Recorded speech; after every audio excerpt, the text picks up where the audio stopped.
Prabhupada's room. You'll see sometimes pictures here at New Mayapur with Prabhupada in the room, especially with the Gurukul children. You may have seen some. This one here, not this, of course, is in Prabhupada. This is in this room here. Another one at the back there. This picture of Prabhupada installing Krishna Balaram in 1976 here at New Mayapur, where his health was not good.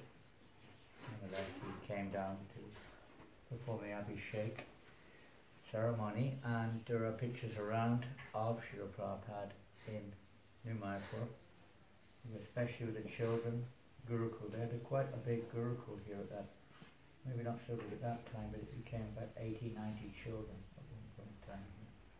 We still have legal permission to have a Gurukul. The problem is we have no children for the Gurukul. We have some old children, many young ones. Make careful of the microphone, the camera.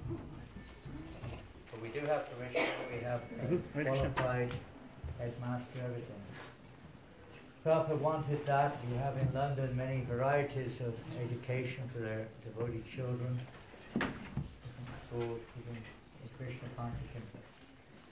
Temples are educational facilities, especially for the children, for the young. When we're young, it's the time to plant the seed, so to speak. So, what did you want to do? What's the? No one's really filled me in particularly. What's the program? I found out myself that I was supposed to be here. Looking at the schedule, I read my name on the schedule. Maybe somebody told me I forgot, I don't know. Maybe reminded me, that's for sure. Maharaj, basically we want to hear about Prabhupada's pastimes when he was staying here. That's Prabhupada Swami's part. Anything about Prabhupada, we just want to hear about Prabhupada. Anything about Srila Prabhupada? Anything? Yes. I'm sure you've heard many things about Srila Prabhupada. Many things. There are so many opportunities. I was thinking this morning that how many of you, I don't think anyone in this room directly met Srila Prabhupada. I doubt it. There's not so many. My husband has met him twice. Where are we now? Where are we? Where are we going somewhere? You met him twice? Yeah. Oh, there we go. I was wrong, see? Maharaja here as well. You met him twice in the manor? Yes, 75 and 77 the last Wow. time we came. All right. So You we were happened to there. be staying at the temple at the time. You were staying at the temple. You were a young man. And you were there I was leading there. the Bhakta Ashram. Pardon? You were leading the Bhakta Ashram. Leading the what? You were in charge of the Bhakta program at that time. Bhakta program. 77. Yeah. Danavir myself. Yeah, that's right. And if you think you were still in. You were in the Bhakta program? No, we were just young boys. It's back to leader. You managed to survive. You did very well, despite the start. Prabhupada was there in 77. I don't know. Many of you were somewhere else, I suppose, in 77. The whole world Anyway, my thoughts were that many times it seems to me, to be honest, that many of the, if you want to talk in terms of language, grand disciples of Srila Prabhupada, or even great grand disciples of Srila Prabhupada, are more, they've kind of like imbibed the mission of Prabhupada more than myself. Can't speak of others, of course, but so many devotees doing sterling service for Srila Prabhupada. And he remains, as we all know, as the center focus of our movement in terms of our connection with Krishna and the Parampara. No matter who we're officially initiated by, Srila Prabhupada is our, it's our inspiration. He's our guide. We read Prabhupada's books, they're the basis of our movement. Prabhupada's books are Prabhupada himself said they're the basis. They remain the law books for how many years? You hear this? 10,000. Yeah, there's a little bit more space there. If it gets too crowded, you can always go out the window there.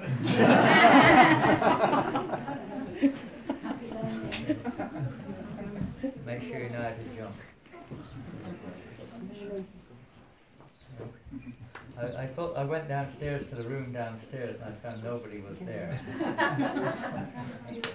And I saw some ladies carrying cushions in the direction. They told me it was supposed to be here. But it's very cozy. They were saying in Thailand, Prabhupada went to Thailand one time. You may have read that somewhere, I don't know. And just a stopover. Prabhupada, at his age, in mid-70s, late 70s, was still traveling quite, rapidly to preach Krishna consciousness. And on one of his journeys, I don't know where it was going, maybe Australia or somewhere, he stopped over in Bangkok.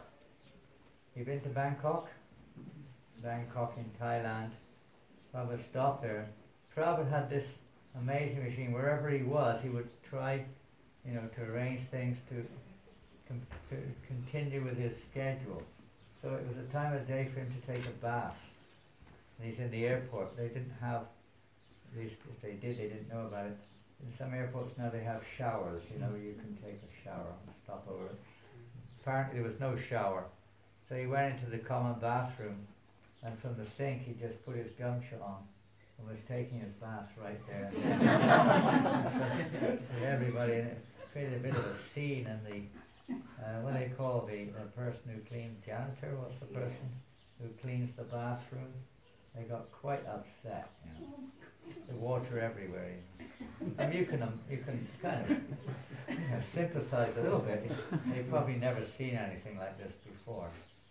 But Prabhupada did like that, and he got quite. And Prabhupada could see by being there a few minutes it would be very difficult to spread Krishna consciousness in his country, Thailand. Very nice people, but very strongly rooted in Buddhism and Buddhist thoughts. Kind of like not very personal concept of God, you could say. Nice people. I spent a lot of time there.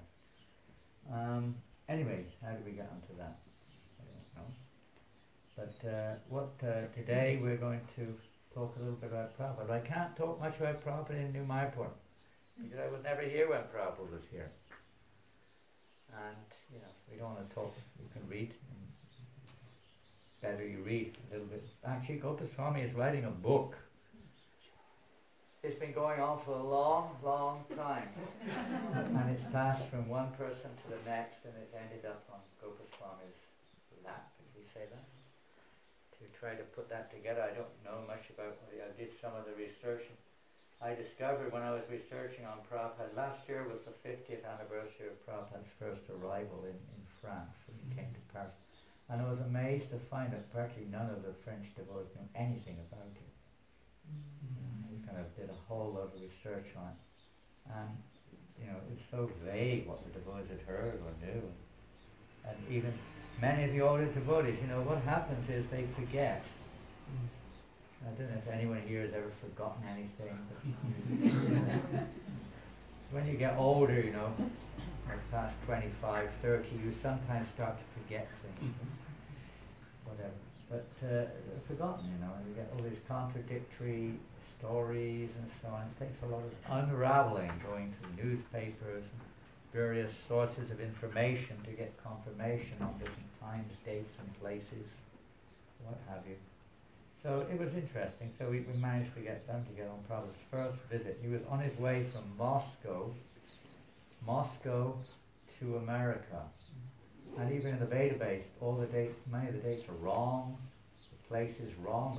Where the lecture was not there. It was somewhere else. You know, when you really get down to it, you find out a lot of details. It doesn't matter. The science of Krishna consciousness is transcendental. But Prabhupada was on his way. He'd just been to Moscow. Now that's one of the famous times, isn't it? One of the famous incidences of Prabhupada's preaching. His one and only visit to Moscow. And the result of that is quite incredible. I mean, you know, everybody here is aware of this, isn't it? No. How much in Russia, how many thousands, tens, hundreds of thousands of devotees now. Of course, there's a challenge with the, challenge everywhere with all materialistic authority, but hundreds of thousands of devotees. And Ukraine is also part of Soviet Union, and Kazakhstan and Lithuania, all these countries. But there's tens, hundreds of thousands of devotees, Russians, whatever, Ukrainians, chanting, practicing seriously. We even have some here with us. Our vice president is from Lithuania, and we have 3 Ukrainian devotees now staying here. We were to receive 30 families here from Ukraine. But because of the local government, they put these stipulations on us, and we can't receive now anyone, at least in the guest house, from Ukraine, unfortunately. But what to do? So many devotees. At that time, there were no devotees in Russia. There were no. When Prabhupada came in '65, there were no devotees anywhere practically. There's a few in Europe. Some of Srila Bhaktisiddhanta Maharaj's disciples had preached in Europe also. Came later, but in the 30s some of them came and they established some little preaching centers, and a few devotees got initiated like that. There were some, but next to nothing. The preaching was almost unheard of. Krishna consciousness was unheard of, literally, when Prabhupada arrived in America. What to speak of in Russia, which was communistic, and you weren't really allowed to take. I remember the first time I had to hide, trying to distribute Bhagavad Gita's in Moscow airport because he couldn't go in. So very, very true. Even to take them in, it was scary, They search your handbags as soon as you get in the airport. They search all your handbags and take everything out they like, It was so intense. But Papa went there with Shyamasundar Prabhu, his assistant. And who else went with him? Aravinda? I can't remember. One of the disciples, I think it was Aravinda. They went there. And of course they had a meeting with this Professor Kotovsky, one Indologist, Russian Indologist, who invited Prabhupada to Moscow. And that didn't come to much. It was a bit of a wet squib, as we say. We used to say, I don't know if you know that term. It didn't go anywhere, But there was an amazing thing happened, was that somehow or another Shyamasundar met this young man. He was the son of the ambassador of India or something. Shyamasundar was going around a little bit, the city, dressed as a devotee, quite a spectacle. And this young man, he invited him to come to meet Prabhupada. And this young man, I've forgotten his name, but he brought along one of his friends who happened to be a Russian boy. Anatoly, I think his name was at that time, Anatoly. They came to see Prabhupada in his little teeny weeny, I don't know, I think probably what you have in our 5-star guest house over there is probably even less. I mean, I can't imagine anything more opulent than what we have. It wasn't even as opulent as the room you have in the guest house. Probably not. It was in a hotel in the center of Moscow there, cramped in there. And At least you can walk around the beautiful gardens and everything. But there's nothing. He's stuck in this little room. I don't even know if it had a window. But they're stuck in this room. And this boy comes from the ambassador with his friend, Anatoly, Russian boy. And Prabhupada spent, when he saw there was a spark. We heard this morning how that, spark is ignited in the presence of a Mahatma. Huh? So that spark was ignited. Not so much in the Indian boy. I don't know what happened to him. Maybe he knew it all already. Ever heard that term? Ever heard that term before? But the Russian boy was like, dry straw. He was just ready to go. Within a few hours, that boy's life changed, boom, like this. And he was ready to preach Krishna consciousness on his own all over Russia, which he did. He was traveling against all, risk, ignited by Prabhupada. Such is the power of a few moments. Sadhu Sangha, Lava Matra Veda. Just a few moments, or even a moment, can do this to a person. So from there, from that moment in Prabhupada in Moscow, the whole Krishna consciousness just step by step, ups and downs maybe, but expanded incredibly by 1989, 88 or something, Glasnost, I don't know. But by that time there were thousands of underground devotees, practicing. They would photocopy the Prabhupada's books, one copy would get in, they'd underground photocopy it, sew it themselves to make it into a book format, distribute it. One book maybe 1,000 people would read, Not like now, 1,000 books one person reads. Hopefully it's better than that, but something. I don't even know if I go to many, even in England just now, I went to a few congregations, how it is. I said, can I have the Chaitanya Charitamrita and read to you, Madhya Lila Part 1? And they had to open the box, We're still sealed in the box. Hadn't even come out of the box yet. It's Prabhupada, we're keeping him locked up in a box, Don't forget that. These books are the living form of Srila Prabhupada. It's not that he's gone, he's present for 10,000 years and more, forever.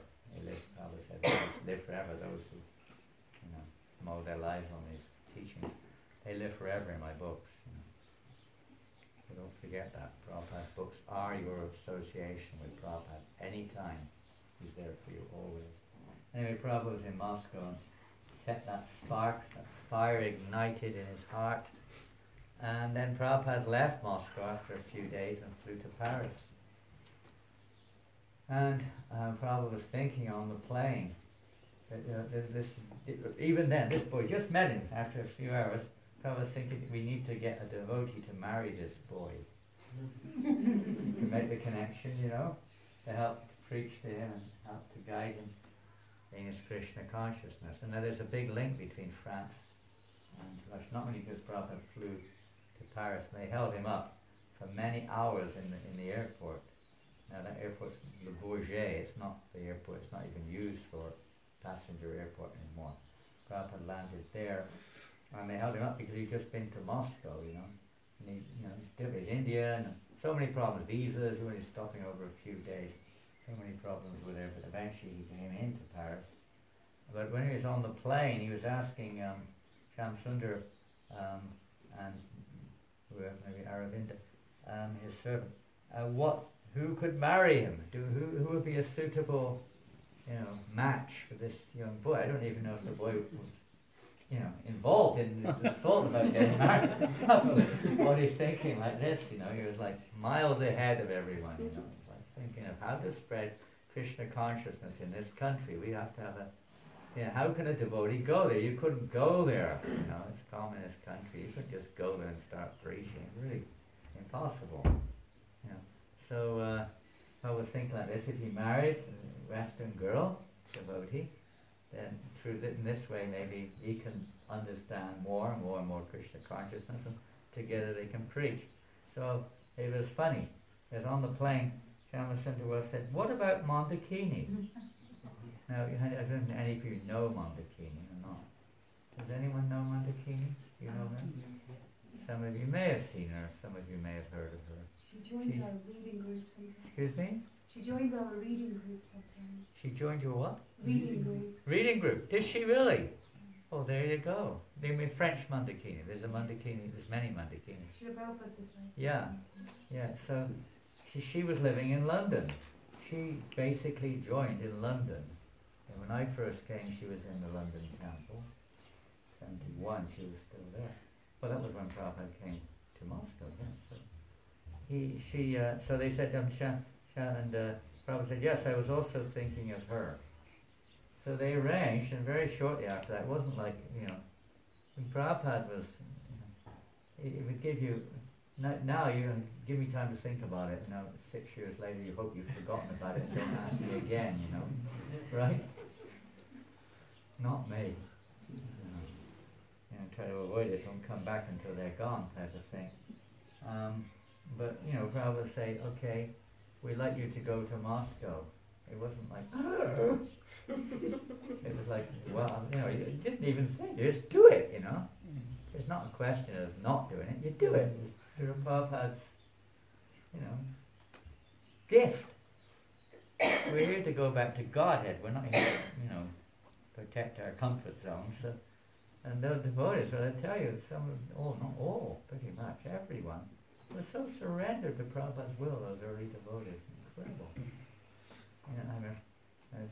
Who told me that? I can't remember.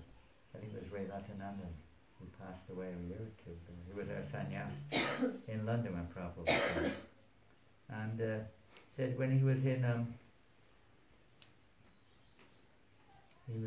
Portland or somewhere, anyway, whatever it was, and Prabhupada had asked, there's a few examples, there's another one.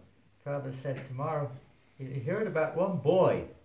There was one boy in Japan, Tokyo, who'd written, he was a bit interested in Krishna consciousness, and Prabhupada said, we have a center in Tokyo? No. So we have to start a center there. Whenever you hear anyone was a little bit interested, he would say, you have to start a center there. So he said, without the devotees present, who can go, So they thought, this devotee is a good suggestion, or maybe two devotees. So Prabhupada said, okay, let's make arrangements. Call them in. So they called him in and said, we want to start a center in Tokyo. I'd like you to go there. Yes, Prabhupada. Here are your tickets. You're leaving tomorrow morning. It was like that, And you had no money. You didn't have any, you just went there, depended on Krishna. This was Prabhupada's mood. Depending on Krishna. Of course, use your intelligence, but this happened many, many times like this. Even in Kumbh Mela, 1971 also.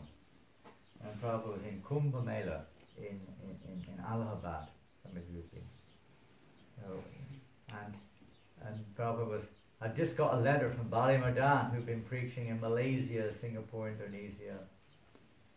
And the letter was saying how good the potential is. And he said that we need more devotees. So Prabhupada right there said, who will go? Who will go? Right in the middle of Kumbh Mela, they're all there with Prabhupada, every day, in Prabhupada's lectures, darshans, everything. And, looking around, who will go? Who will go? Imagine, of course, your grihastas or living with families is different. But these are all young men and women, eager to go. Eager to go. So, one hand went up. Hanuman Prabhu's hand went up. You don't know him. French-Canadian devotee's hand went up. Another devotee, hand went up. Gopal, 2 hands went up. 2 hands. Haribol, Paramgati Prabhu. Please bring a cushion. Does everyone know Paramgati Prabhu? Prabhupada, Srila Prabhupada, disciple from South America.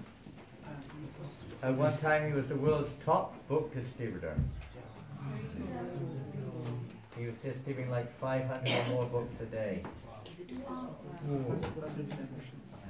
And he's going to start doing it again in France. I don't think he heard me there.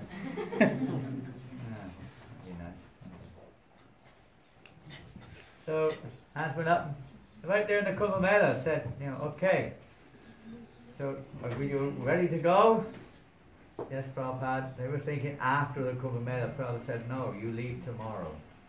Right now. We can't wait. We don't know. Krishna consciousness we heard this morning is so urgent. You can't say, wait until the time is right. Wait till we get dependence. Independence. Wait till I'm older. Huh? Wait till I finish this. Wait till I finish that. You may be finished before you finish. Can't say. So urgent. This is the only thing Bhaktisiddhanta Maharaj said in this world that's missing. Huh? Everything else is there. Krishna consciousness is the only thing missing. Govinda. Haribol Govinda, you want to fix the electricity in here now, right? Yeah. Okay, so no problem. There's plenty of space. You've got your ladders there. You can I was actually looking for Lochan. Lochan. Yes. Oh, last he was in his room when I came there. Sorry to disturb. He's not here. Not at all. No disturbance. Govinda's our maintenance man. He's trying to oversee the fixing of all the shortcomings here in New Mayapur.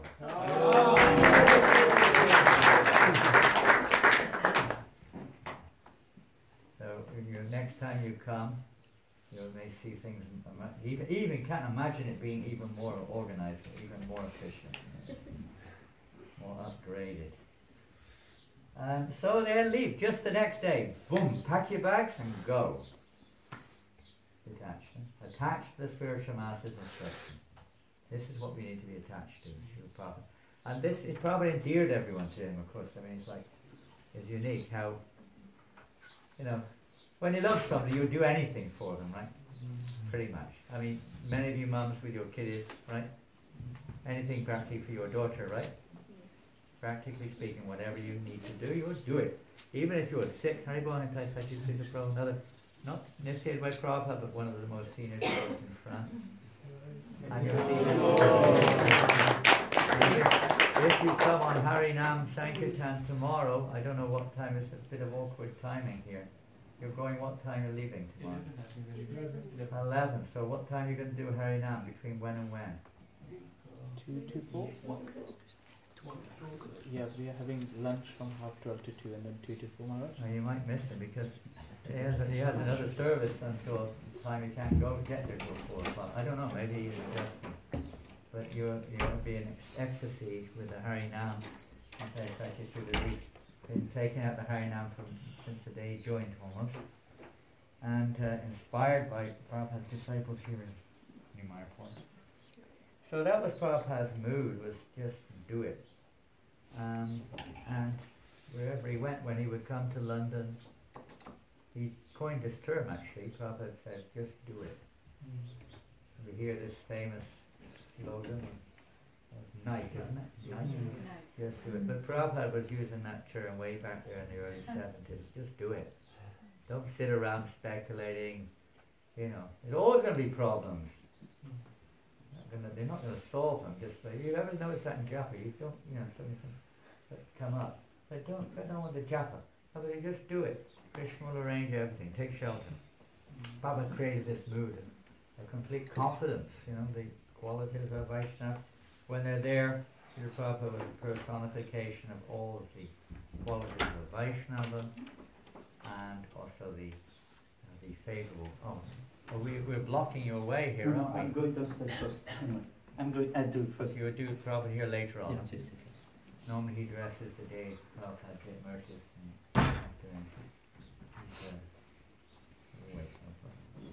So when we're in the association of such a pure soul, then those qualities which are in earth within us, dormant within us sometimes, or covered over, become perverted, they can become either purified or awoken within us.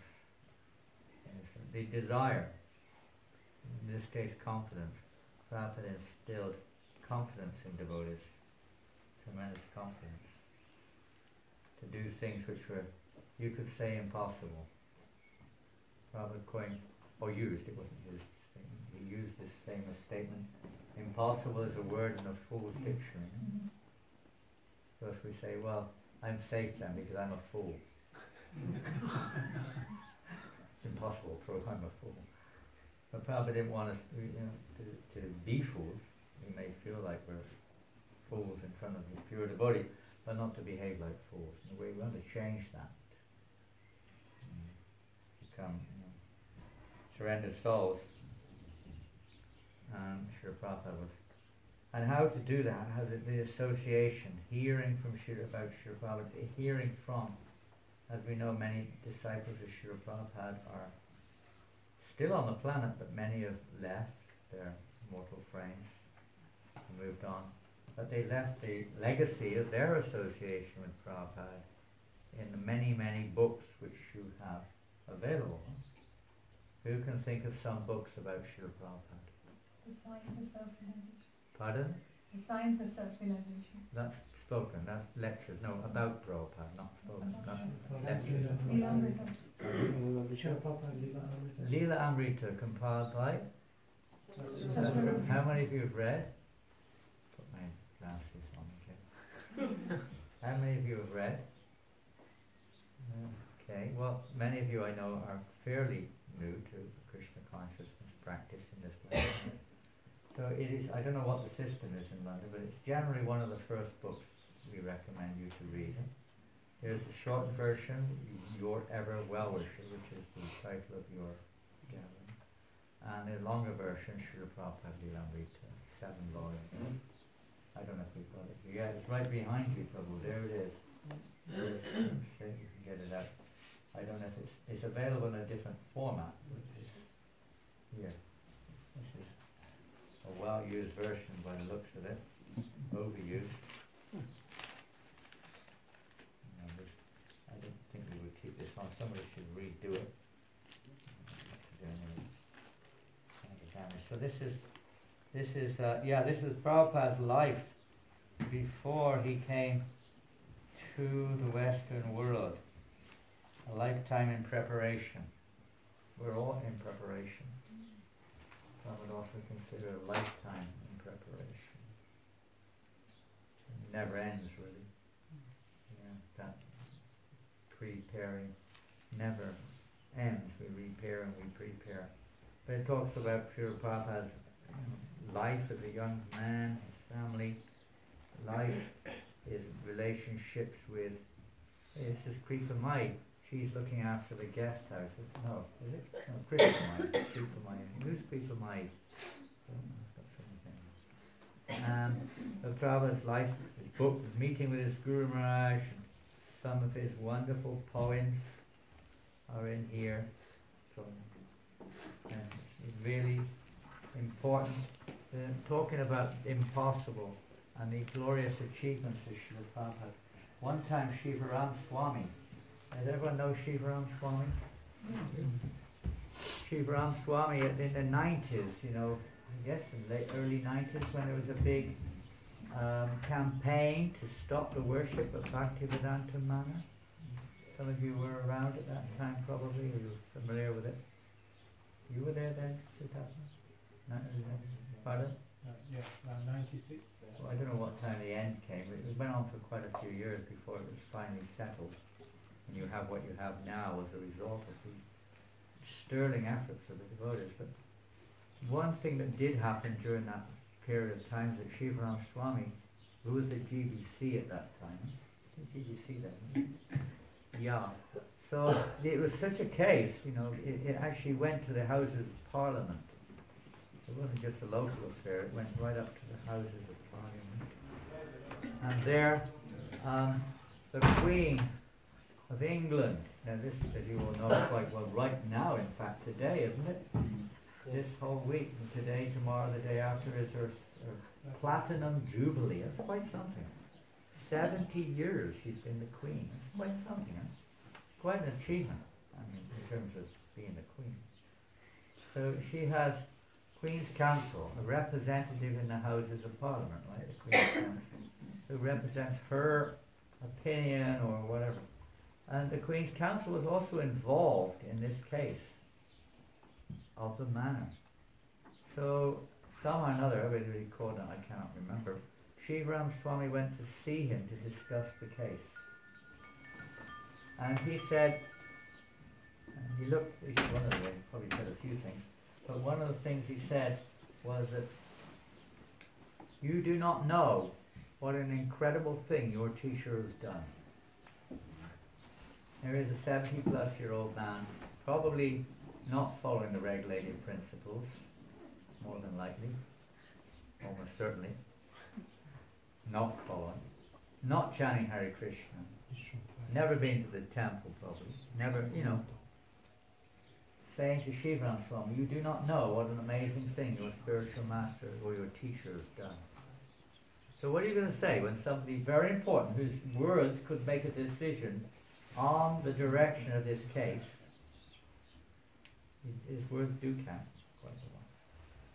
What are you going to say? Of course I do. What are you to tell me I don't know? Now would that be good? You might think like that, Who are you to say that? I've surrendered my life to Prabhupada. And you're telling me I don't know? What an amazing thing he's done? What would you say? What would you say? How would you answer that? Interesting, huh? So in the usual Indian way, Shivaram Swami, I can't do it. You have to be Indian. So it's like yes, no, yes, no. Neither yes nor no. Head kind of moves like this. You're moving it. He tried his best to put on this kind of no. But the man, perceptive. You don't get in these positions unless you've got something material at least. He's very perceptive. He could see that Shivaram didn't really know what he was, what he was going for, what he was talking about. And he said, "You don't know. You don't know what I mean." Again, what are you going to say? You don't know, and I'll tell you why you don't know. He said, "You're still a fairly young man." I guess he was in his 40s then. He said, "I know what it's like. I know what it's like when you're in your 70s. I know what it's like. You do not.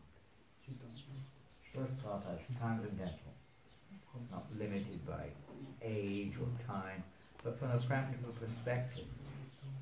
He said, you can't understand it, what it's like. To do what he did at that age, he said, is impossible. Impossible for a human being. Shivaram Swami, you know that? He read the Lilamrita. Just by reading that, he could understand. This person is superhuman. He's not ordinary. Very important point in the whole. To appreciate, to understand Shivaram, just a little bit. You can't understand anywhere near, just a drop of that great ocean of his qualities. Of course, there's much more to be said, and there are, in recent times, there are many. I mentioned one of them this morning, for instance, in Prabhupada's own words, that instruction was given at the end of the meeting, not at the beginning. Sometimes we hear beginning. There are little things like that, but the basic thrust is you will find contained, because this was written shortly after Srila Prabhupada left the planet. Very short. There are many other books, and we really recommend you read these to imbibe. You can't read everything at once. Yes. You can't read everything at once because they're unlimited. It's like Lord Chaitanya's pastimes. Krishnadas Kaviraj says, I was just like a little bird taking a drop of the ocean of Lord Chaitanya's pastime. In the future, another will come along. Vrindavan Das Thakur, who is known as Vyasa of Chaitanya Leela. More Vyasas will come along in the future to expand on these pastimes. They're unlimited. Prabhupada's, in those short years, unlimited, absolutely unlimited. Every devotee has another perspective of the unlimited, character of Srila Prabhupada and his qualities, and how he's ignited what was impossible at that time, literally impossible. He said when he arrived in America, for instance, when I arrived in Boston, he said, as soon as I mentioned that, we have 4 regulated principles. Any of you know what they are? masters still have 4 regulated principles? I'm a dinosaur, you know. Anyone know what they are? 4 regulated, you know that? Okay, so enough. Down the corner, hiding. 4 regulated principles, and for many of you they're just normal because you're brought up in, you know, pious religious families, and some in Vaishnava families also. But, you know, it's just I say no meat eating, no illicit sex, no gambling and no intoxication. They'll say to me, Swamiji, go home, please. Go back to India. He didn't expect. He was saying like that. He even said when he arrived in Boston, he didn't have a specific plan. Sometimes people think Prabhupada had like a blueprint. He didn't. His only plan was to, we heard this morning, to take the spiritual master's order as his life and soul, and surrender to that, and leave everything Krishna directing, Guru directing.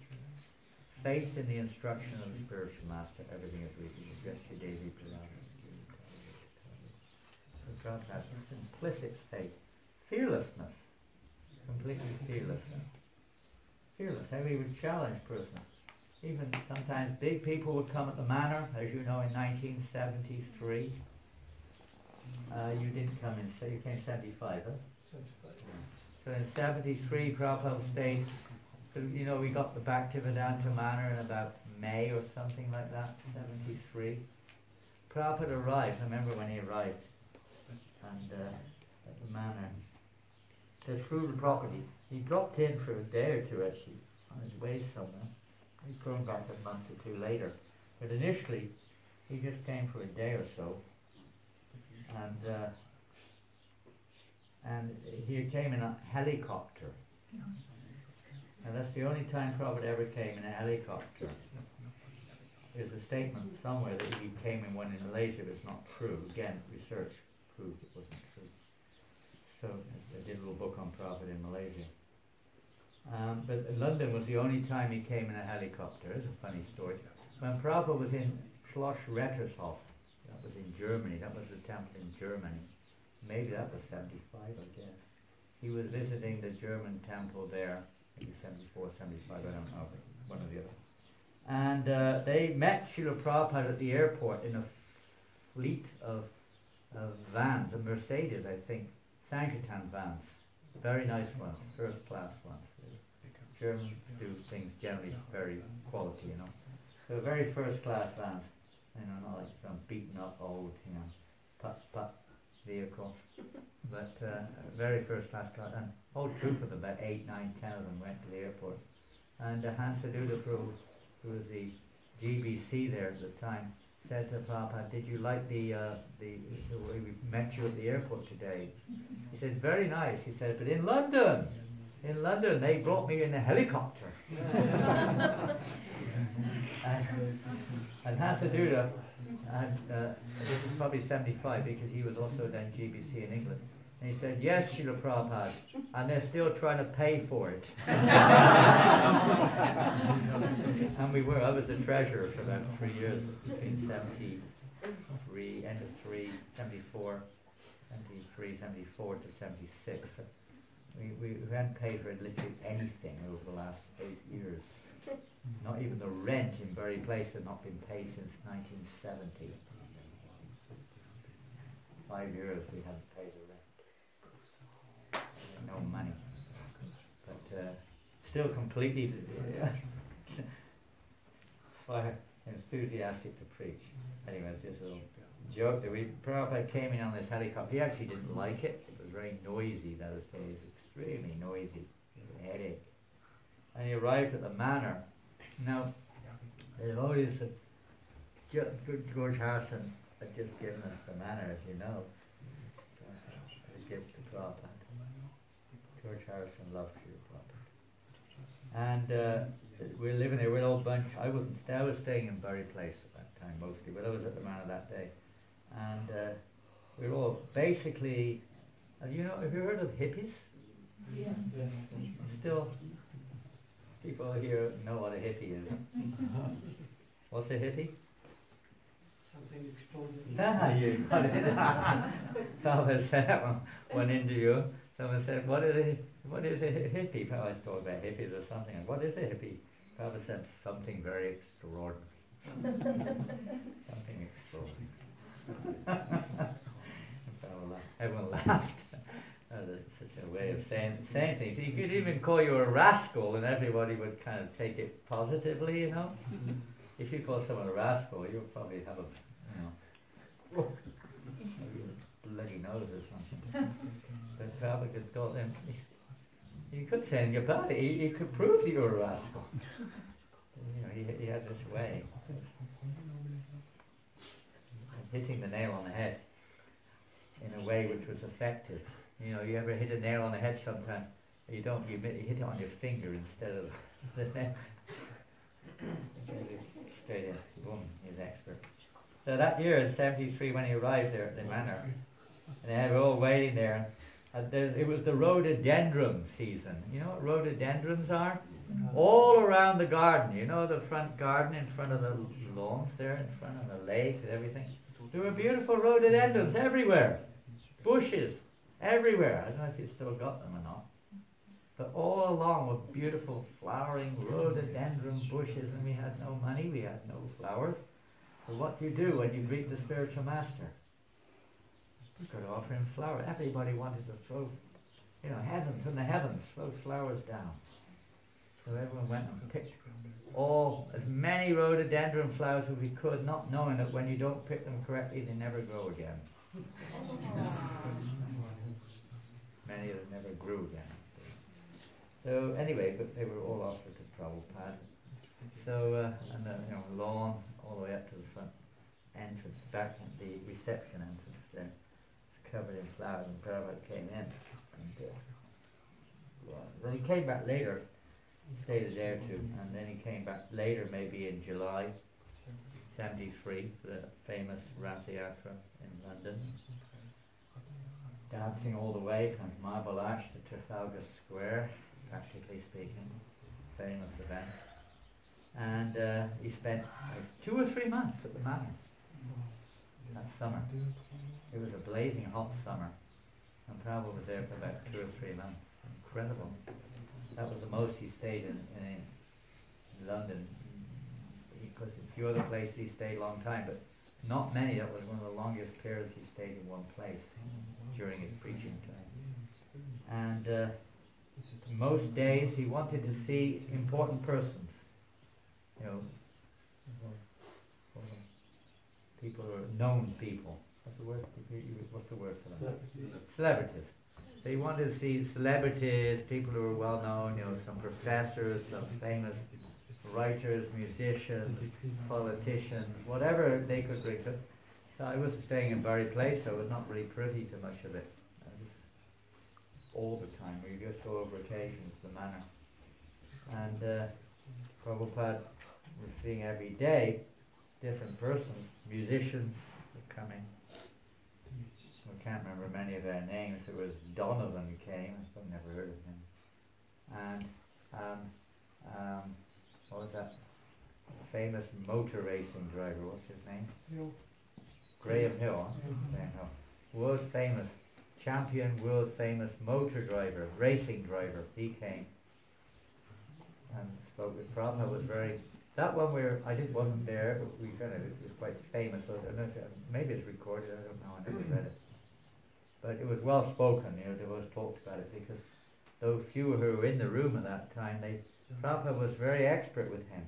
He would deal with everyone according to your position. You know, he would sometimes chastise someone, you wouldn't know why. He seemed to be good, you know, he was expert like this. Sometimes he'd be chastising somebody who should know something, and he'd be very gentle with somebody who didn't know something. Same time. So he kind of reciprocated according to the need of each person. He had this capacity, unique capacity, to know how to penetrate through your consciousness, to get to the root. So this Graham Hill came, and seeing that Graham Hill was quite materialistic. A nice gentleman, but very materialistic. And hardly a spark of spiritual life in him. And Prabhupada, literally, for quite some time, the whole conversation was about motor racing. maybe he dominated the conversation, explaining his achievements, his profession, whatever. So I went along with it. But at a certain point of time, Prabhupada took the advantage of this. He's always looking for a little opening. There's always a way to get through somewhere in somebody's, coverings. There's a gap. And it's a British expertise how to get in that gap. And Prabhupada got in that gap. And when the time of death, it's dangerous. It sounds like a very dangerous sport. I don't know. Motor racing's never been something on my agenda. But, it's like, who's there? Someone trying to come in, Chaitanya. Chaitanya's fruit. Oh, you need a chair. Please bring a chair for Chaitanya. So, Graham Hill. So it's dangerous, when you're a racing driver, you lose it. Your car's spinning. Can you imagine how you feel? This could be death, finished. So then Prabhupada started talking then about the soul, what happens after death, reincarnation and so on. I managed to get, the seed into his heart, the beginning of his spiritual life. The beginning.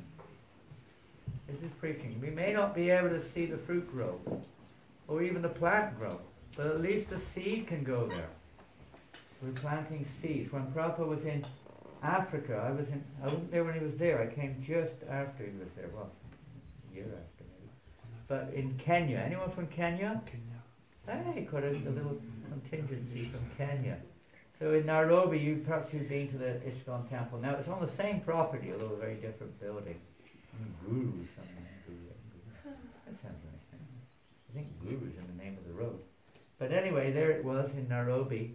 When I went there, Brahmananda Maharaj then was there. He was GBC. And he told me that Srila Prabhupada told him that, because Brahmananda was saying, Prabhupada, it's almost like a waste of time here, because they'd attacked the temple, they'd attacked Brother Bunka Bihari, one devotee had his arms cut off almost. And they really, a lot of dangerous, it was like rough. And it was hard for recruiting the black devotees, black people who would come, they would usually come, stay a month and steal everything and go. And it was very tough in those days, Mostly just the Gujarati community was supporting, but as far as the black people were concerned, it's probably getting nowhere, Prabhupada. They can't take this, it's too difficult, too serious for them, it's not possible. And Prabhupada said, we're not here. We're here to plant seeds. Don't expect to see them grow. We're here to plant seeds. So this is interesting. Even if there's not, of course, many fruits have grown, many seeds have grown, and there's so many thousands of wonderful black devotees in Africa. Thousands. Isn't it? What you've seen? South Africa you've been? Kenya also. I haven't been back since 1980.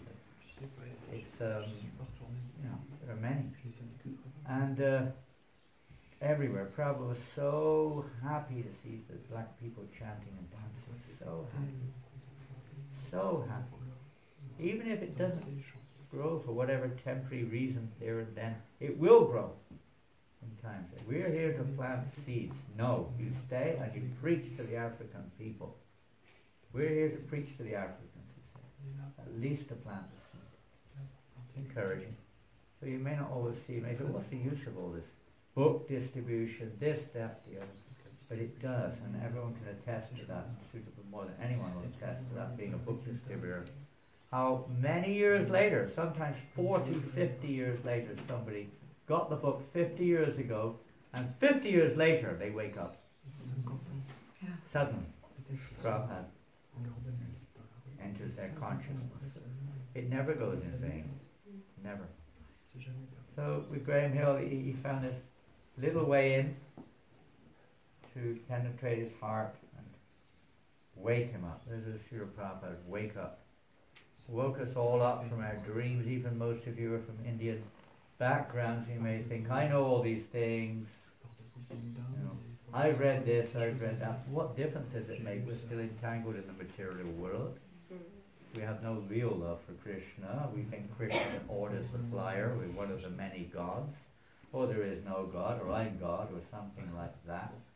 Or, Karma Mimamsa philosophy, some kind of, what use is all of this? I know these things. You can't go to the courtroom and the judge says, you've been accused of something or another. I know all these things. It is an offense against the crown that you've stolen this. I know all these things. You don't have to tell me that. I already know it. That doesn't mean you're going to get let off. You'll be even more guilty. Because if you know it, what the hell are you doing it for? Right? Isn't it? Imagine you go there and say, I know all these things. I know it's this guy's mad. Put him into longer. So it's not the point. The point is not just to say I know these things. The point is that this realization or this understanding of human life, Prabhupada brought it to life. What is human life for? It's not just to make God an order supplier. Many times Prabhupada would say this. Why have you come here? I've taught you. I've come here to teach you what you've forgotten. Right? You've forgotten who you are. You think you're from India, you think from England, we're from Kenya, we're from wherever it is. Not really. I mean, I say, where are you from? I say, you're from that door over there. You were born from that door. I saw you all coming in through that door. You were born from the door. No. Well, some of you came through the window. Mystical ones.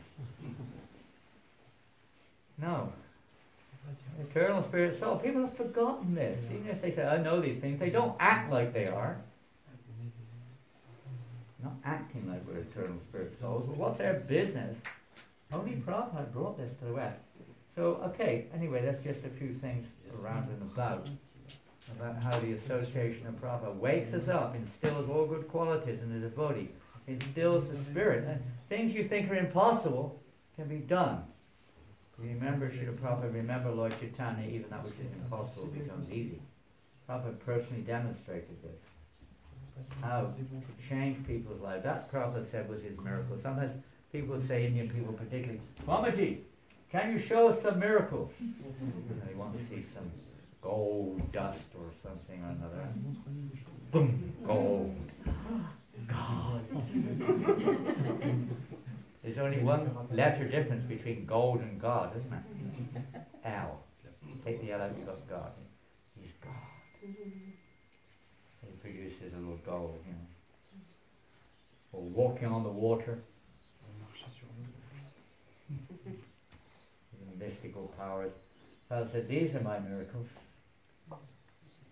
And he points to the young boys and girls from the Western world. These are my miracles.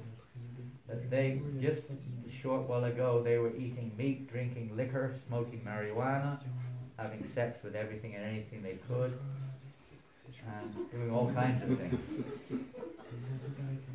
Right? And now, what a transformation. That's a miracle. Not this show, some yogic thing which even a little insect can walk on the water very easily. You practice yoga to do that. Maybe he was a yogi in his previous life who walked on water. That's the miracle, this change of heart. No one else, practically speaking, did this. Srila Prabhupada did. At the same time, he was very human at the same time, you could say. Accessible, let's put it in another term. Accessible. Very communicative. Very personal. Let's have a look at some of Prabhupada's, and then you can ask questions, because there may be something you'd like to ask, particularly Prabhupada in England or something. Okay, I opened it when I opened. This is another one of those wonderful books. This is called What is the Difficulty? What is the difficulty? Prabhupada said, what is the difficulty? There isn't really any difficulty, it's only our own that's a misperception of the situation. So here's one. What is the difficulty? And this is April the 5th, 1975. Well, this is interesting. Prabhupada's on a flight from London to New York. This is just the day after he visited the manor in a helicopter. April, probably. mean, unless he translated without knowledge. But most likely it was the day after the helicopter event, most likely. Since Srila Prabhupada, this is a book by Shruti Kirti. Perhaps you've met or seen or heard of Shruti Kirti Prabhu. He was one of Prabhupada's very, very amazing servants for many years. Perhaps more than anyone, I don't know, but he was one of Rupendra, Shruti Kirti, Hari Sori, they're amongst Prabhupada's most famous personal servants and intimate servants. Now a servant doesn't have to ask the spiritual master questions, he knows what to do. That's the art of service, not what do I have to do. You know what is to be done. He was expert like that. Since Srila Prabhupada was transcendental and completely free to do as he pleased. I'll tell you a funny thing about Shruti Kirti, not funny, amazing thing. Someone was telling me a few days ago, I don't know who it was, but I think it was on the phone to somebody. And they said when Shruti Kirti was in, maybe it was Goswami told me, yeah, I think it was. When Shruti Kirti was in New Vrindavan in the early 70s, whenever Prabhupada would come, he would just study him. Study his movements, study everything his servant was doing. He just, spontaneously, he would just be amazed watching the servant in every little thing that he would do. There was no, he didn't have any agenda, it's just something he was automatically attracted to. And then sometime, maybe 74 or something, Prabhupada came and the servant had to do something else. And Kirtananda said, now you have to be Prabhupada's servant. He never asked for it, there was no talk about it. But you see how Krishna sees where your, heart goes and gives you that chance to go with it. Heart goes there. So he became Prabhupada's servant. Srila Prabhupada was transcendental and completely free to do as he pleased. Flying with him was a thrilling experience. I never knew what to expect in terms of what Prabhupada would do, what would happen around him. It was never dull. Although he knew what to do in terms of service to Prabhupada, he never knew what was going to happen, interacting with the world around. This particular day was no exception. I guess we're on the flight. Srila Prabhupada sat in a window seat near the back of the aeroplane. Just imagine you're in the airplane now. Shyam Sundar and I were seated next to him. This is 73, so he actually became a servant in 73 or 72.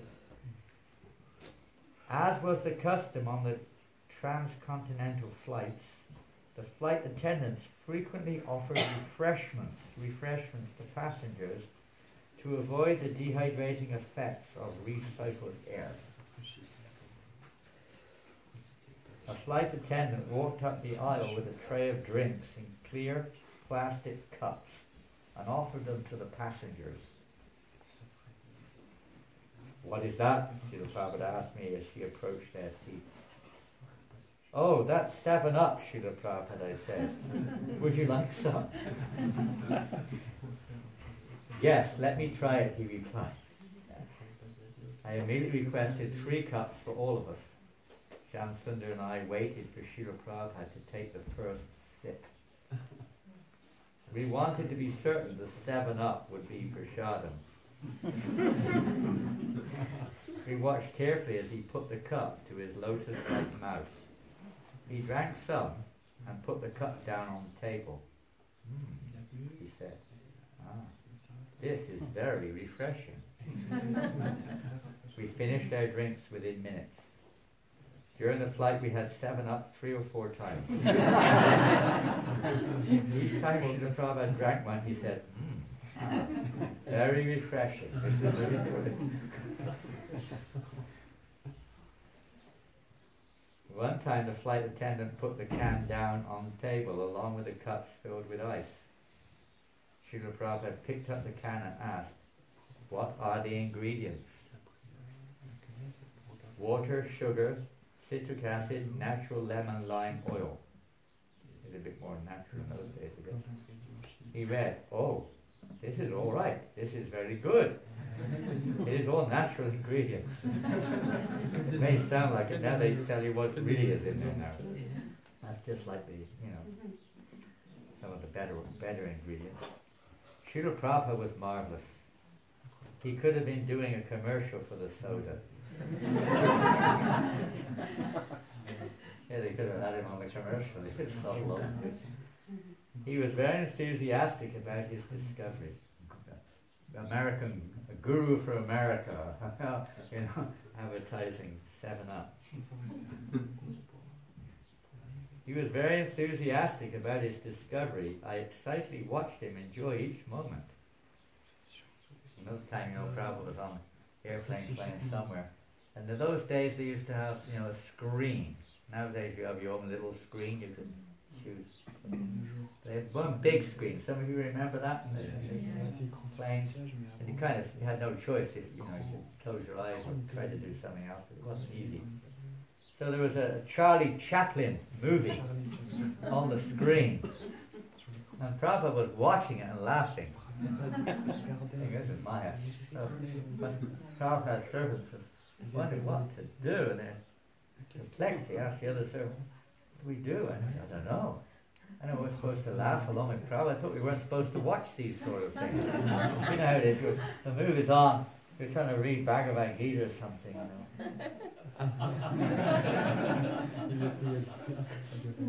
Because silently. But still, you know, the eyes, you know. Prabhupada's looking and laughing.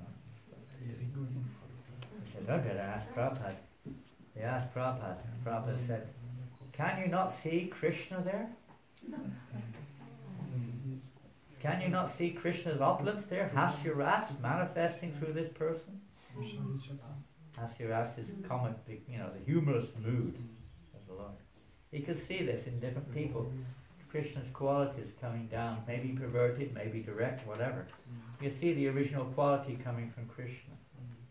Actually, Charlie Chaplin, he got Prabhupada's Bhagavad Gita just before he died in Geneva, in Switzerland. One devotee got it for him just before he left his body. So he had a little touch of mercy. Yes. After arriving at the temple,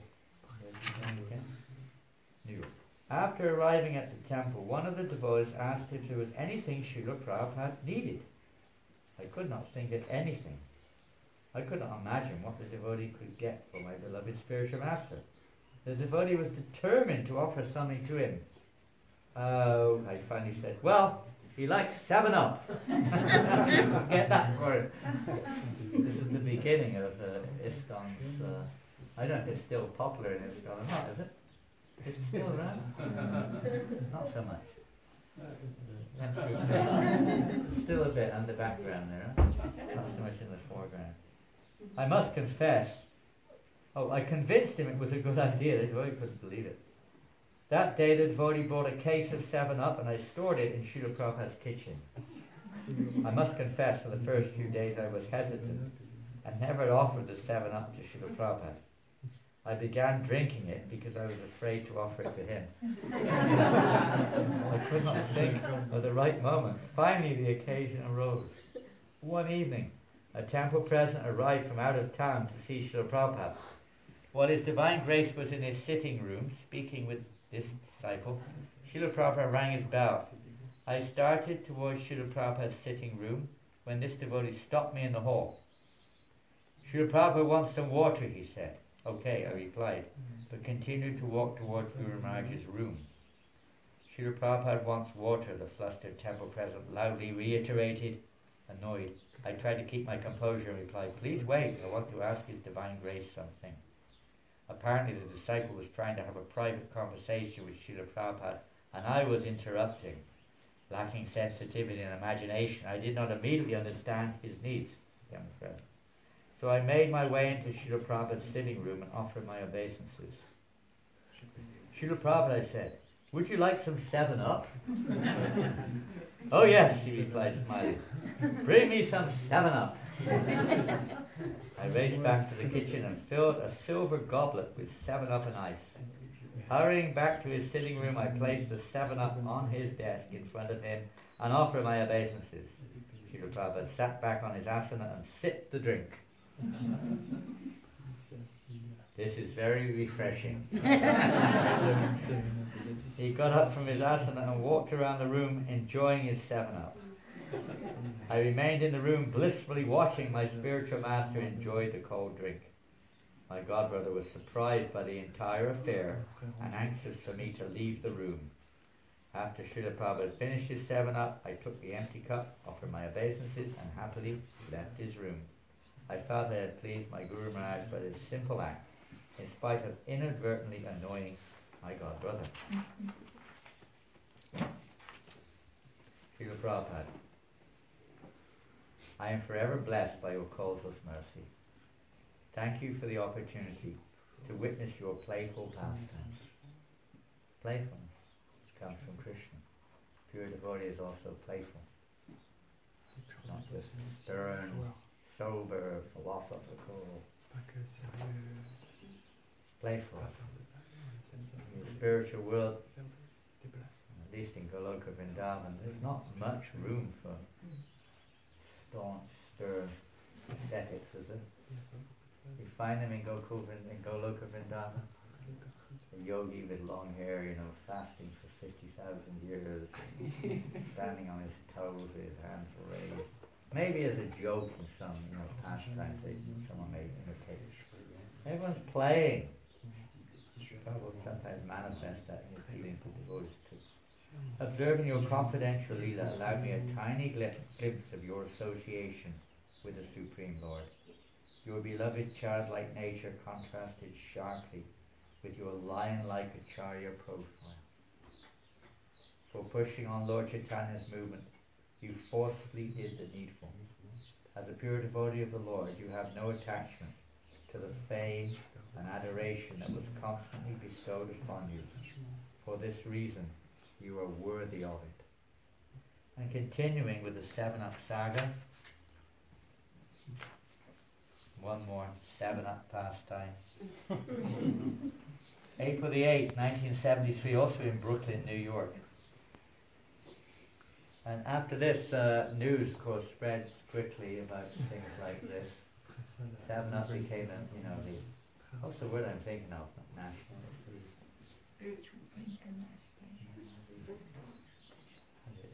Accepted drink of the devotees. Drink of choice. Huh? Drink of choice. Drink of? Choice. Choice? That's a more of a modern kind of.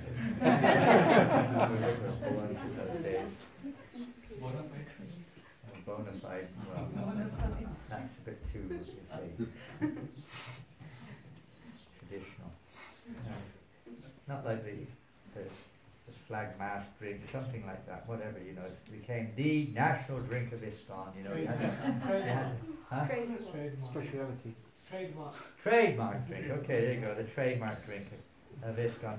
I remember in the 70s, when we were doing Sankirtan, when Prabhupada came to the manor in 1977 on his last trip to London. You were there. You saw him at the manor, 77, and Prabhupada's health was very weak, extremely weak, physical weakness. And the devotees all over ISKCON at that time were on a constant book marathon. I don't know if any of you participated in the Prabhupada book marathon in December or not.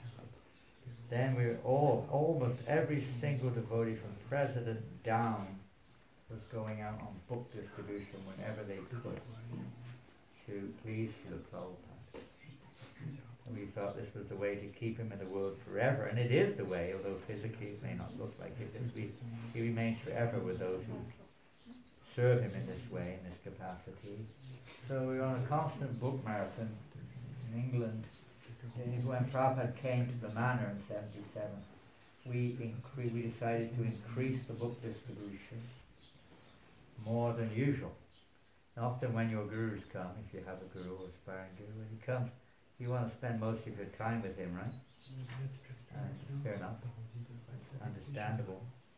And maybe cooking, hanging around, maybe a good darshan or seeming or something or another. And many other things slow down. Everyone comes and any other things. It's fine, it's nice. When Prabhupada would come, it wouldn't exactly like that. Book distribution would increase when he would come. You would increase your service. Not change it, but increase it. And as well as going to any classes of darshan. There weren't many in 77. Prabhupada didn't give classes. He gave one of little darshans in his room on occasion. He was coming down to the temple room for Guru Puja for a while. Even that became too much for him. He was overwhelmed with the love of his disciples. He came to England on his way to America. His words of intent were that he came to reciprocate the love of his disciples. He was in that really impossible health condition he came anyway, just to reciprocate the loving exchange with his disciples in Europe. No, he didn't go to America. He was intending, but it didn't happen. But at least in Europe, he came to London, and many came from all over Europe to get that last opportunity with Srila Prabhupada. We didn't think it was the last opportunity. We never thought that would ever happen. And so this was just another stage, and Prabhupada's going to be back to normal after a while. We never thought it was like, he was going to unwind his manifest pastimes in this way. Although we heard the other day how when Prabhupada was in Rishikesh, some of you have been to Rishikesh. Where did we hear? Did you hear that the other day? Was it somewhere? Was it some? I don't know. Conversation. Somewhere I was the other day. Some conversation. Can't remember where it was. But Srila Prabhupada was in Rishikesh in April, I suppose, April '77, when he started to get sick in March, and then he went to Rishikesh to try to recuperate physically, and he was actually doing well. Bhakti Trumaj, it was Bhakti Trumaj, I heard something reading, maybe heard something, I can't remember. Memories, yes, I was listening to Memories of Bhakti Trumaj. And he was saying how Prabhupada seemed to be doing better, his health was improving in Rishikesh. Then one day, there was an unprecedented storm, a terrible storm. Temperature went right down, tremendous rain and wind was blowing. Really, it just seemed like a very kind of inauspicious storm. And after the storm, that night Prabhupada said, the time has come for me to leave this world. So we have to go. I want to go to Vrindavan. Next day they packed their bags and left for Vrindavan. So Prabhupada gave that indication there and then. But still, around the world, nobody was thinking like that. Everyone was thinking, Prabhupada's going to live forever, and we're going to, it just doesn't dawn on you. It's natural, it doesn't dawn on you. You don't like to think of it. So like that. Prabhupada was there, and then he just stayed for the daily greeting, and after daily greeting he went back upstairs to his room. And he went to Bury Place once, he went to take darshan at Radha Londoneshwar. If you're getting Radha Parasishwar's darshan in a couple of days, they're like, it's like this temple and the manor, these are the two temples, and then you've got the two temples, Bury Place and what's then Wilasu in Paris, temple, Radha Parasishwar, Radha Londoneshwar. There's always been a relationship there between these two temples, or four temples. And Srila Prabhupada was there for those last days. He was there for his Vyasa Puja. He did come down for Vyasa Puja. He was there for Janmashtami. Didn't give a class on Janmashtami. But he was there for Vyasa Puja. He came down and sat throughout the whole ceremony. Quite something. And Tamal Krishna Maharaj Prabhupada didn't speak. He listened to Tamal Krishna Maharaj, who was one of Prabhupada's servants at that time, secretary. And Tamal Krishna Maharaj gave an outline of Srila Prabhupada's life and achievements. Summary. And all I can remember of it was that everyone was like spellbound. It was like you could hear a pin drop. There was maybe, 100 or 200 devotees in the temple room. Packed, maybe 200, a lot of devotees. Spellbound. And then once in a while, I couldn't hear, but once in a while Srila Prabhupada interjected and corrected or added to a point which he made. You may read in Rancho's book or two of those things. The Prabhupada said there, on that occasion, but it was amazing, and Prabhupada was crying, regularly crying, tears were coming from his eyes, listening to Tamal Krishna Maharaj. Because as we heard this morning, Prabhupada's achievements were his credit, but why? Because he knew that this pleased his Guru Maharaj. That was the essence. please one's spiritual masters. Prabhupada then, at the end, the devotees brought him a cake. It's a tradition in the West. You know, on your birthday, you have a cake. Yeah? Hare Krishna to you, Hare Krishna. You don't blow out the candles. Hare Krishna to you. You know, this sort of thing. No, don't blow on the candles. Anyway, cake came in, and this I did hear. I was a little close. And Prabhupada whispered, "How many candles?" There are a lot of candles. You know, the tradition in the West is, you know, if you're 1 year old, you put one candle. If you're 100 years old, you put 100. And in the West, we say, you know, 1 year after you were born, that's your one, right? You're 1 year old. Your first birthday. But it's not. In Asia, that's your second. Your first birthday is when you're born. Simple as pie. Anyone with half a peanut can understand that. You're not born 1 year after you're born. Your first birthday is when you're born. It's your second birthday. In the West, it's a whole different philosophy. It's okay to make no difference. So Prabhupada said, how many candles? So Prabhupada, 1977, how many candles would there be? 81. Prabhupada said, bring another candle. 82.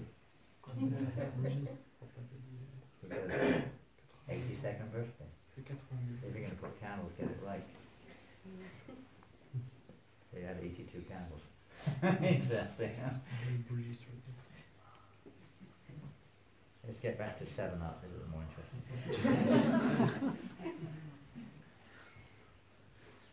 Okay.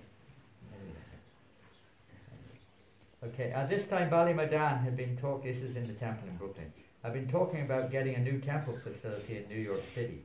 So he invited Srila Prabhupada to look at a possible location.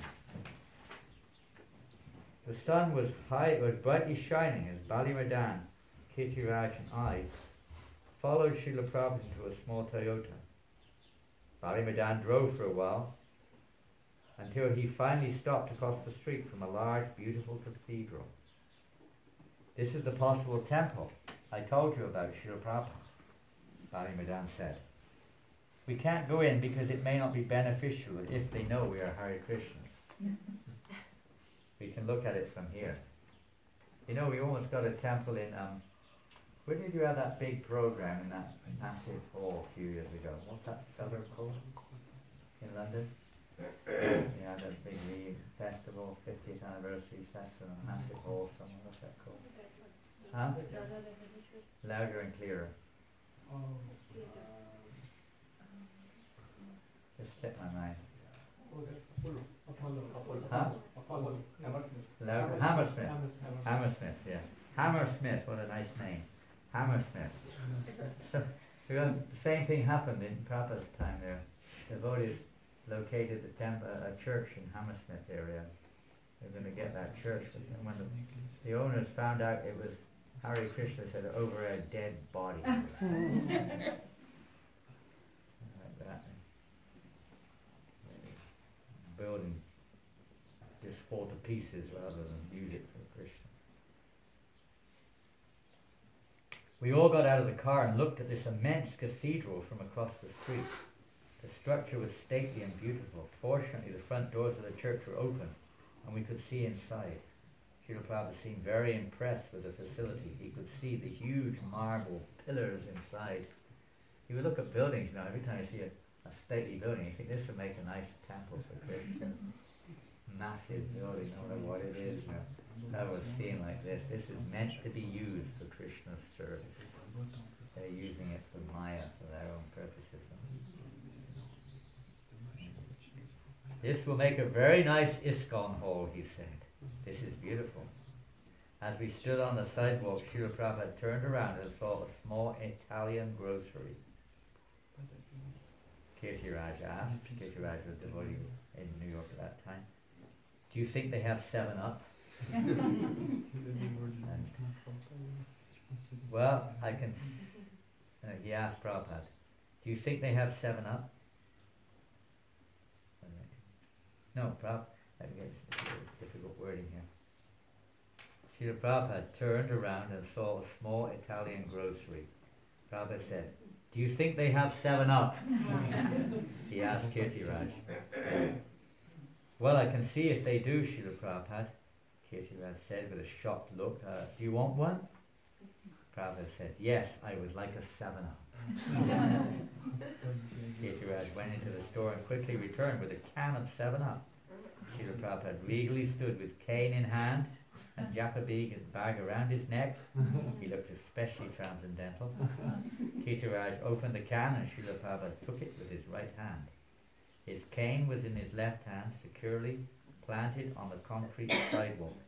He lifted the can to his lotus-like lips and sipped the 7-Up. I was in ecstasy watching the next episode of the 7-Up saga. We could not contain our joyful smiles, seeing our Guru Maharaj's aristocratic simplicity as he drank about half the can. "All right, now we will go," he said. After we all got into the car, Srila Prabhupada handed the can to Bali Madan and said, "I've had enough, you can drink." The three of us blissfully passed around the Maha remnants until we finished the can of soda. I remember one time I was upstairs and outside Prabhupada's room at the manor. I was inside and, we sometimes, I didn't do so much, but many of us would sit around outside just hoping for some remnants, and this is fruit offering. It's a fruit offering afternoon. And I remember Rancho Prabhu was there, and I was there, maybe others were there, and I was just sitting out there and saying, wait, see if there's any remnants from Prabhupada's fruit offering. And so when the fruit offering came out, there was only orange peel. And I still remember Rancho just taking those orange peels like it was the greatest nectar he'd ever experienced in his life. Incredible. Maha Prasadam. Maha Prasadam.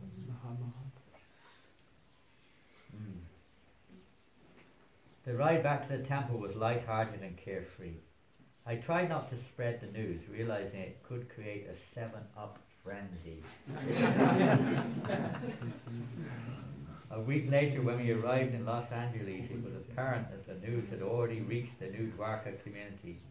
Karanda informed Srila Prabhupada that 7-Up aided in relieving gastrointestinal digestive disease. Pretty technical term, that one. Oh, they really researched it. Srila Prabhupada occasionally drank a small glass to relieve his stomach pain. "This is not good," he said one day. "We should not be drinking so much 7-Up. I take it for digestion, otherwise drinking 7-Up is not necessary." Spoiled everything. When we returned to India, many devotees were avidly drinking soda since they had heard that Srila Prabhupada condoned such beverages. One day as Srila Prabhupada left his flat in Juhu, he noticed the stairway lined with 7-Up and Limca bottles. Disapproving of the litter, he declared, "What is this? This should not be done. This is not good. This cannot be done." He continued walking to the temple and did not mention it further. Comment. Srila Prabhupada, I never saw you do anything for your own sense gratification. It is my feeling that you engage in these unique pastimes just to increase the love of your disciples, who were fortunate enough to be with you. You were completely renounced and totally satisfied serving the Supreme Lord. The vision of you on the sidewalk is forever etched upon my heart. Thank you for teaching us how to use everything in Krishna's service. Last one. They're in Maya, sleeping. New York, April 13th. On the way, I guess, to Los Angeles. Yeah. During one short flight from New York, many devotees arranged for seats in the same row as Srila Prabhupada. As Srila Prabhupada's personal servant, I was fortunate to be seated next to him. As the flight progressed, some of his disciples began to fall asleep. and do what I call the devotee dive bomb.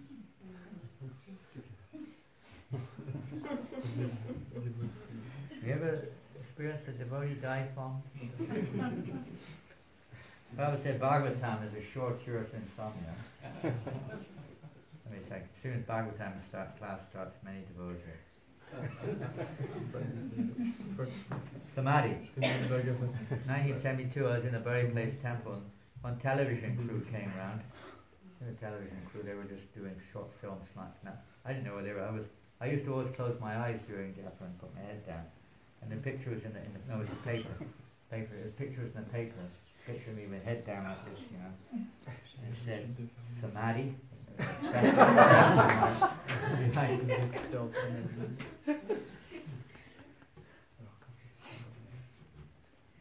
Yeah, dive bomb. It was quite a sight seeing a row of shaven heads bobbing up and down.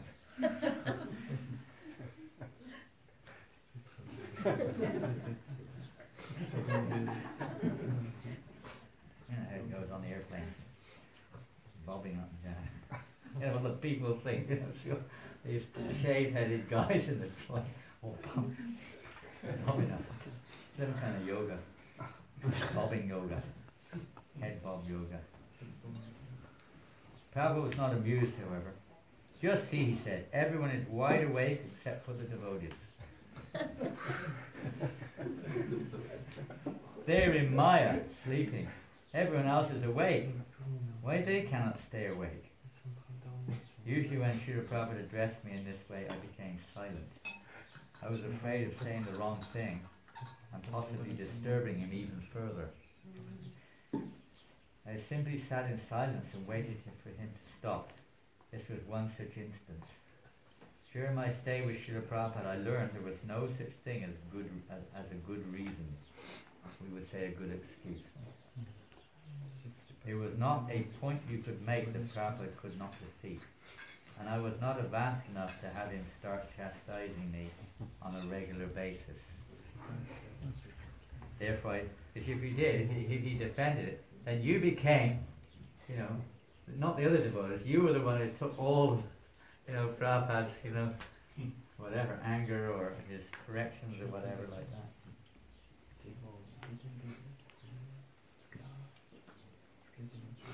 Therefore, I did not even try to argue that the devotees only slept a few hours compared to the non-devotees. Prabhupada spent a few more minutes making this point. One time in London at the Manor, when Prabhupada was there, I don't know which year it was, probably 75. Because Raja Hari. Sorry. Is that a comment?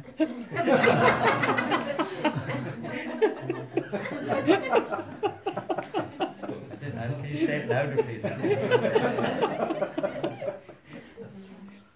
Where's those tissues gone? Behind. Here? Okay.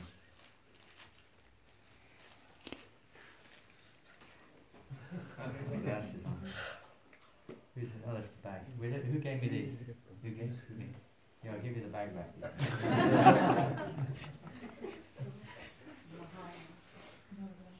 Plastic. If you know that an average person every week eats the equivalent of one bank card of plastic in your food. You have a bank card? Plastic? Yeah. You eat in your food according to science. 1 week, an average person eats the equivalent of one bank card of plastic. If you know how to synthesize that plastic, you can produce a bank card. Yogi power. What a world we live in, isn't it? Crazy? Isn't it crazy? We're poisoning ourselves. And they make it, it's like a joke, you know. You know, they know it's poison, but it's like, they make it sound like it's almost like, ooh, well maybe we can make it 2 next time. Crazy.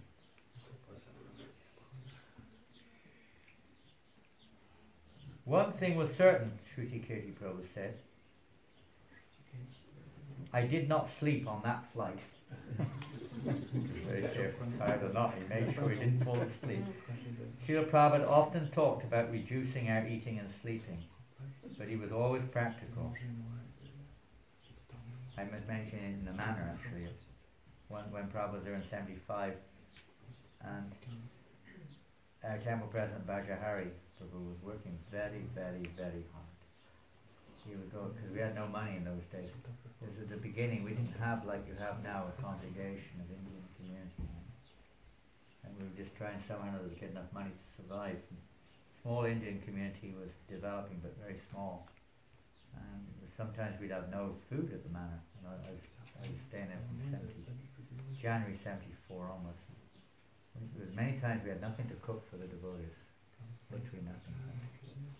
We would phone up one devotee named Bhakti Pramod, disciple of Prabhupada, and he worked in a bank. He had a little bit of money, and he would always, in his lunch hour, then he'd drive over to the manor with his cart full of potatoes and rice and things. He was an Englishman, very nice devotee. He used many days like that. We had to turn the electricity off entirely one winter. We had no money to pay for electricity. We didn't turn it off, they turned it off. We had no electricity, practically speaking. We were very poor. And that Bajahari had been out till 2 o'clock in the morning. And Prabhupada was in his room until about 6:30 or so. And he suddenly called the servant, I want to speak to Bajahari. So Prabhupada said, Bajahari there. He said, the servant said, well, he wasn't a Mangalati Prabhupada, I don't know if he's around or not. Go and find him. So then he went and found Bajahari, who was basically sleeping. So he called him, Prabhupada wants to see you right now. So Bajahari came to see Prabhupada. Prabhupada said, what are you doing? I heard you were not at Mangalati. I said, no, Prabhupada, I only slept 2 o'clock this morning. So Prabhupada said, that doesn't matter, you must be at Mangalati. You must be. He was very serious about that, for those living in the ashram, especially you. He told us to use our common sense and never encourage us to fast except on prescribed days such as Ekadashi or appearance days of the Lord and His pure devotees.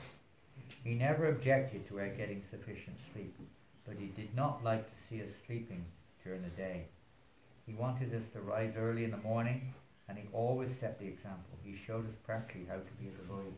Remember one time in the very place, 72, Prabhupada was there in 72, in July. He came in July 72 to Rath Yatra, and he went one evening for a program in Reading. There was one Indian family in Reading. I didn't go for the program, I stayed back. I usually was the one who stayed back. And he went for the program. And they came back real late, maybe midnight, from this program. Fascinating program. Prabhupada reciprocation, you can see in this event. He went there, and there was some kind of program, you know, for the Indian community there. After the program, they served prasadam. The boys took prasad, I guess. And then, one Indian man, he said, Swamiji, please come to my home and bless my home. You know, you probably know yourself, you may have done the same thing. And so Prabhupada was all tired. It was like 9:30, 10 o'clock, and they had an hour or two to get back to the temple afterwards. You know. So they didn't really want to go. Prabhupada's getting late, we didn't get back. Prabhupada said, no, we have to, whatever, reciprocate. So they went to the man's house. It wasn't just to bless the house. The man wanted Prabhupada to take a feast in his house. Family prepared like quite an extensive feast for Prabhupada. Gujarati family, so a very nice prasadam. And I can't pay for Prabhupada took prasadam there in the man's house. Quite a substantial meal. And he had all the daughters of us also to take prasadam. Reciprocate like that. Then they got back maybe after midnight, very, very late. And Mangalati, no, hardly anyone was there for Mangalati. One or two of them. Only those who didn't go. Probably me and one or two others. And then Prabhupada later on, he was asking who the Prabhupada was up. He wasn't a Mangalati. He used to translate during that period of time. He would do his translation, purport all the time. But he was asking, we're all the devotees. And they explained, Prabhupada said, there's no excuse that you got back at 12:30 night away. You must be there for Mangalati. Very strict. You want to live in the temple. Okay, well, I'll finish there, and you may have some questions.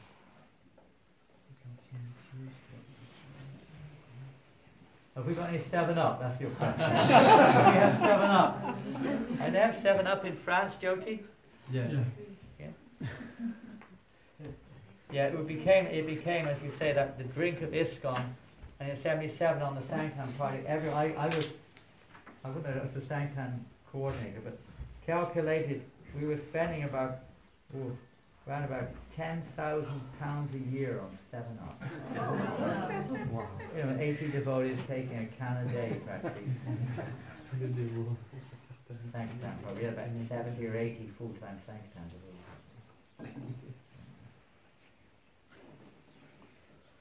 Yeah, it was like you had to have these 7-Up, you know. Go to Sankhan on a can, you know.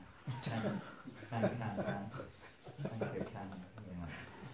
Take your 7-Up. Give you some spark in your outfit. Any questions? Yeah, thank you, Maharaj, for a nice class. So I was just a comment on it. When you mentioned about Graham Hill. What? Graham Hill, the British Graham Hill. Graham Hill. Yeah. So there is a recording on a website, Prabhupada Vani. The transcript is also there. Oh, fantastic. So it's mentioned that Prabhupada was trying, as you mentioned, that he was telling about the death and things like that. So I did some research about him, and it's mentioned that the way he died, he died on a plane crash, and that was very near to Manor. He lived near the manor. On Oldham, and he was just trying to land, and it was 10 o'clock in the night. Oldham. And this was just few weeks after he went to That's Prabhupada. right. So it looks like Prabhupada had some sense of urgency for and just trying to give him some message. Krishna brought him in, didn't he? Just before he left he left his body just a few weeks later in his own private plane. Yes. He was flying his own private plane near the manor. Yeah. Very close, just up the road. He crashed and died. He got that little, you know, just now, I'm sure now he's continuing in his next lifetime. You know, the body, who knows who he is? Nobody knows. Nobody knows who he is. You never know. Could be sitting in the room right now. Sure.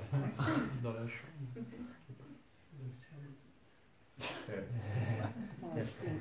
In the morning class, you mentioned that you're reading from that book, Shivaram Sindhu. You're reading from Shivaram Sindhu? Sorry, Bhakti Sindhu. And you said that even though you take the path of Krishna, path of Bhakti, you can still take the animal birth. Oh, early in the morning. Yeah, during the we were reading from the Namamrita. Namamrita. I was trying to when was I reading? I'm reading Bhakti Rasamrita Sindhu in my room right now, but not here. Namamrita we read from this morning. And what did it say? Even if you may take the birth as an animal. Yes. Yeah. But just now you mentioned that he will, Graham Hill? Graham Hill. He will continue his Krishna consciousness in his next birth. Yeah. But in this morning you were saying that even though one takes to the path of Krishna consciousness, he can still become. On very rare exceptions that may there. We see that with Bharat Maharaj became a deer. There are some exceptions due to exceptional reasons, but that will not be an impediment to your growth in spiritual life. It's like sometimes a person in this lifetime, a devotee in this lifetime, may fall away from their practice and they go back to being whatever they were, a drunkard, womanizer, whatever it may be, or something or another, something materialistic. And you have a lesson to learn, and you get free of a whole. It's not just getting free of karma, or just going back into the karmic cycle. Prabhupada speaks also specifically, this is understood, that this is relieving the living entity of the causes of suffering. And if one's still very much attached to animalistic propensities, sometimes that may be the case. It may not be, but it could be. When you go back and then you get a really never again experience of that particular illusion of animalistic behavior or animalistic propensities if you're born in an animal form or something. And that will be it. That will be it. And as we heard this morning, that wasn't all of the story, but even as an animal, Gajendra remembered his previous lifetime. He committed some offense and was cursed to become a dumb animal, as an elephant. But he remembered. Then the memory came at the right time. Krishna gave the memory. So even if you are in that body, you'll get that memory. I remember a very nice story. Now this is not animal story, but it's related. One devotee in London, 1975, Prabhupada disciple. He was only 3 years in his temple. He joined in 74, left in 77. And he got initiated by Prabhupada, and he left, we never saw him again. 1990, at Silver Street then, some gay, you know what gays are? Gay people? Yeah. Some gays came around to the temple, and they said, can you please do some kind of prayers for our mate? He's leaving his body. He's on his last days. He had AIDS. AIDS, was he? So they said, don't tell him that we asked you, because he told us not to tell the Hare Krishnas about him. But we, he's our good friend, and we just thought someone should say some prayers for him anyway. So if you could, if anyone could, I thought, what is this? Unknown people coming to the temple, some gay person in the hospital wants us to come around and do prayers. Not the sort of thing you're going to jump at. But again, Rancho was there, and he put the pieces together. They said his name was Trevor. He kind of pieced it together a little bit with his intelligence. And he decided to go and check it out. He went to the Paddington Hospital for incurable disease, or what it's called. And he went there, and sure enough, he could recognize this was that young man who'd been in the temple for 3 years. He had AIDS, he was gay, and in the Rancho then arranged, round-the-clock kirtan. So for the last 3 days of his life, he was surrounded by devotees having kirtan, and the whole ward was transformed. So he had to go through that. But, it was never forgotten. It wasn't animal body, but it was animalistic. But he was a famous gay. And he had, I don't know, you were probably not there then, Superfan. I think it was 91. But at the manor, they had a whole ceremony for him. All kinds of famous people came, actors and musicians, because a lot of them had that tendency. And they were all his mates, and many of them spoke. The nicest person we ever met. He'd come to our house, clean our house for us, cook this amazing vegetarian food, offer it to pictures of Krishna, say Hare Krishna, and distribute this food to us all. He was an amazing guy. He was so kind. And he was anonymously sending donations every month to the temple. He was quite rich. He owned a big antique shop on King's Road, where all these guys were going, girls and boys were going. And, so he went out in that way, although it looked like he completely fell away from his practice of devotional service. But Krishna lets him go. Prabhupada said from the very first go, when the seed is planted, it is no longer karma that's in action. It's Krishna's personal hand working to remove whatever vestiges remain of attachment to activities or behavior that keeps us bound up in this world. That Krishna arranges situations. We may be fighting against it, it takes time. But Krishna arranges different sanghas, different experiences, different bodies, to release us from the very cause of our being bound up in this world, our false ego, our false identity, our attachment to being what we're not. So that's going on. So if you have to, in order to release us, even devotees who fall down from devotional service, it is not just, we can say, we take responsibility, we didn't look after him properly, or sometimes people say, well, he was envious anyway, he was nonsense. But no, that's not how a devotee looks at it. We can say, yes, it was our fault.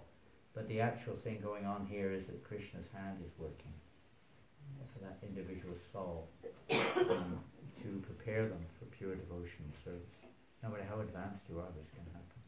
We've seen it happen with sannyasis, even with initiating gurus in our movement. Krishna's hand is working to remove what needs to be removed. It's like in medicine, you have to remove the cancer. Otherwise it will grow more and more. So Krishna has his ways of doing it. We have our ways. But he has his ways too. So it's necessary to facilitate, because don't forget spiritual life is eternal.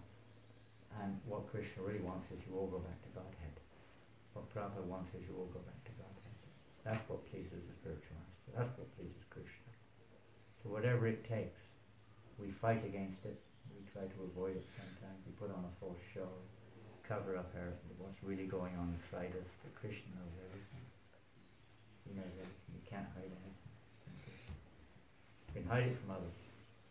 So Krishna then, when the time's right, he'll make sure that whatever is unwanted there, whatever anartha is there, okay, you're not letting go, so you have to, learn another way. It's like you have kids, sometimes you instruct, they don't follow. You have to use another method to try to teach them sometimes, right? And chastisement of some kind. It's a form of chastisement. It's a form of chastisement, having taken other burden, or being being put in a fallen condition. But generally not. Generally, especially in Kali Yuga, people are already fallen enough, and it's more fallen people get. We go on forward. Prabhupada said, anyone who takes prasadam is going to get a human birth. What to speak of someone who practices devotion? And carry on the next life, you'll get more prasadam. What's the result of chanting? What's the result of taking prasadam? You get more prasadam. More and more and more until, you become full of prasadam. Yes, Nata. Hare Krishna Maharaj, thank you. No, I was just thinking that every time when we sit down and hear Prabhupada pastimes, katha, and it's the first thought always like we missed the boat. I wish we were there at that time. So, I know exactly what you mean.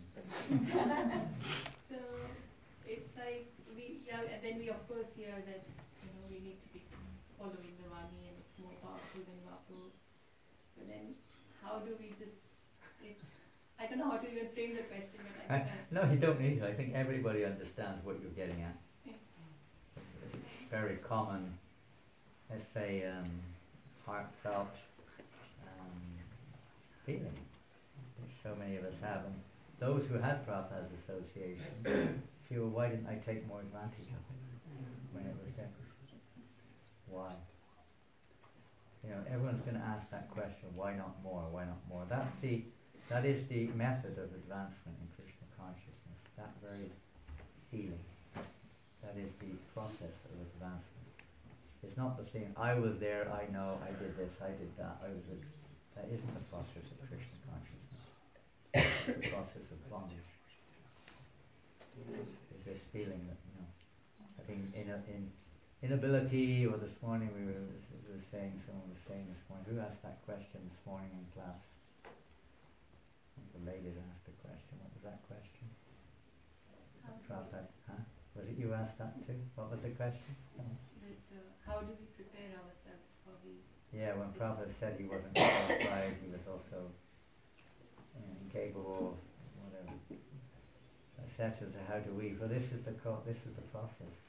That hankering, that desire to want to be with pure devotees of Lord. That's what brings you there. It's not a physical transaction. Not a physical transaction. That's a fortune, no doubt, an opportunity, but if you don't take it, it's a great misfortune. So you want to take that now, so that is propelling you in your spiritual life forward. That's a positive, you could say, attitude within the heart. Now, as far as the actual facts are concerned, or let's say the opportunity associated, whatever it is, you judge a thing by its results also, and I see so many of the devotees who never, like yourself, never maybe had the direct opportunity to be there when Prabhupada came. Believe me, even Prabhupada said he only spent a little time with his Guru Maharaj, you know that. He didn't spend much time, physically speaking, with his Guru Maharaj, but he was always with him. Physically, maybe with some say only a handful of occasions, maybe more than that, but sometimes I would say that just a few times, not long. And he didn't have like long conversations usually with his spiritual master. It wasn't like one of the inner core. Most of us were in that mood. I don't have much to say. I could say a lot more than I've said about direct things, but basically, our relationship with Srila Prabhupada was as a missionary. There's sometimes Gargamuni Prabhu. Yes, too. He said that he sees there are two kinds of disciples, one motherly, one fatherly. One is mostly institutional, and one is mostly missionary. You imbibe the missionary spirit. It's not depending on institutional boundaries. Mission. So I see so many of the grand disciples of Srila Prabhupada are so missionary in their understanding of Srila Prabhupada. In spreading Krishna consciousness, which is really what it means to associate with Prabhupada, is to, The Prabhupada writes himself, after the departure of the spiritual master, the disciple should meditate on the instruction of the spiritual master and how to fulfill it. So what is the difference if you do that? Whether you are initiated by Prabhupada or not, what is the difference? There's none. In fact, you get more credit, because those who have this direct association should obviously do that, because that's their spiritual master's order to them. Whereas, in the case of yourselves, you may or may not. But if you take that on board, how dear you'll be to Srila Prabhupada. Prabhupada also said the grandfather is more merciful than the father. He'll shower his mercy onto you in ways that you may experience, you may not, but he will shower them on you more and more. You take up his mission, or not his mission, or Chaitanya's mission, the mission of all of our acharyas. That mercy will be showered upon you. And it's not that we're here just to speak memories, pastimes. We want present times, not just past times. Pastimes help us in the present, no doubt. But we have to live in the present. And we can live with Prabhupada right now, whether you're a disciple or initiated or not. The principle is exactly the same. When the spiritual master leaves, it's described in the Bhagavatam, maybe suitable if someone knows the verse, but the spiritual master leaves the boat behind. You didn't miss the boat. The boat never leaves. He leaves it behind. He's still the captain of the ship, or you can't see him. He leaves the boat behind for everyone to get on board. That's why Prabhupada, the institute, is where the institutional side comes from. But the institution won't move as a movement unless the missionary side is there. The missionary side, you could say, flourishes when there's a facility to facilitate its spreading, not dependent on it, but it flourishes. But if there's no missionary side, if there's no preaching side, then the boat won't move an inch. You can be on that boat, you'll still be with your anchors in the ground. You have to sacrifice also if you want to move forward. You have to sacrifice. Preach like Prabhupada did. You can't imitate Prabhupada, but in the same vein. And the boat will move forward nicely as the institution maintain the principles and support for the Sangha and communities and so on. But the main thing is the life is the sadhana. The sadhana, even the sadhana, is the spirit of wanting to share that with others, giving Krishna consciousness to others, chanting the holy name, prasad, in whatever way we can, books and so on, spreading that. That gives life. So I would say, if you don't preach, you will not be able to go on with your Hari bowls. So Maharaj, what do you mean when you say that there are two types of disciples? I can't see. Where are you? Sorry. What are you? Yeah, so there are- It's important to see when someone asks a question, it's a kind of a, isn't it? If possible. No, I can see you now. It's just that. No, I was just, what do you mean when you say there are two types of disciples? Oh yeah. Well, one is more attached or dependent on the institution. Everything's the institution, the institution, the institution. The other one's the life of the institution, how to spread the holy. I'll give an example. Parashuram is definitely an example of one of them. I think you all know Parashuram. Of one who's not so institutional, I don't think, is he? Not really. But he's certainly imbibed the mission of the institution. I don't know anyone who can say he hasn't done that. You may or may not like him for whatever he is, but you can't say that he hasn't surrendered to the mission. Completely surrendered. We did a program in Ealing. You were there, right? Ealing. About 2 months ago or something, right? Thereabouts. And he just drove the night before back from Ukraine, all night long driving. Did he cook the feast?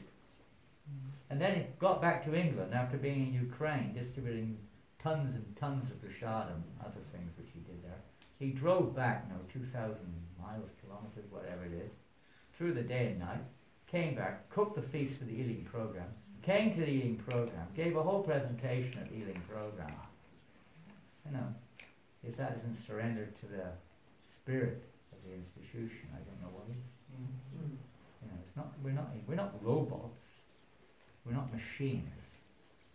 Just boom, boom, press the button, pull on the lever, 1, 2, 3, 4. Press the button, pull on the lever, 1, 2, 3, 4. Meeting, 1, 2, 3, 4. Next one, 1, 2, 3, 4.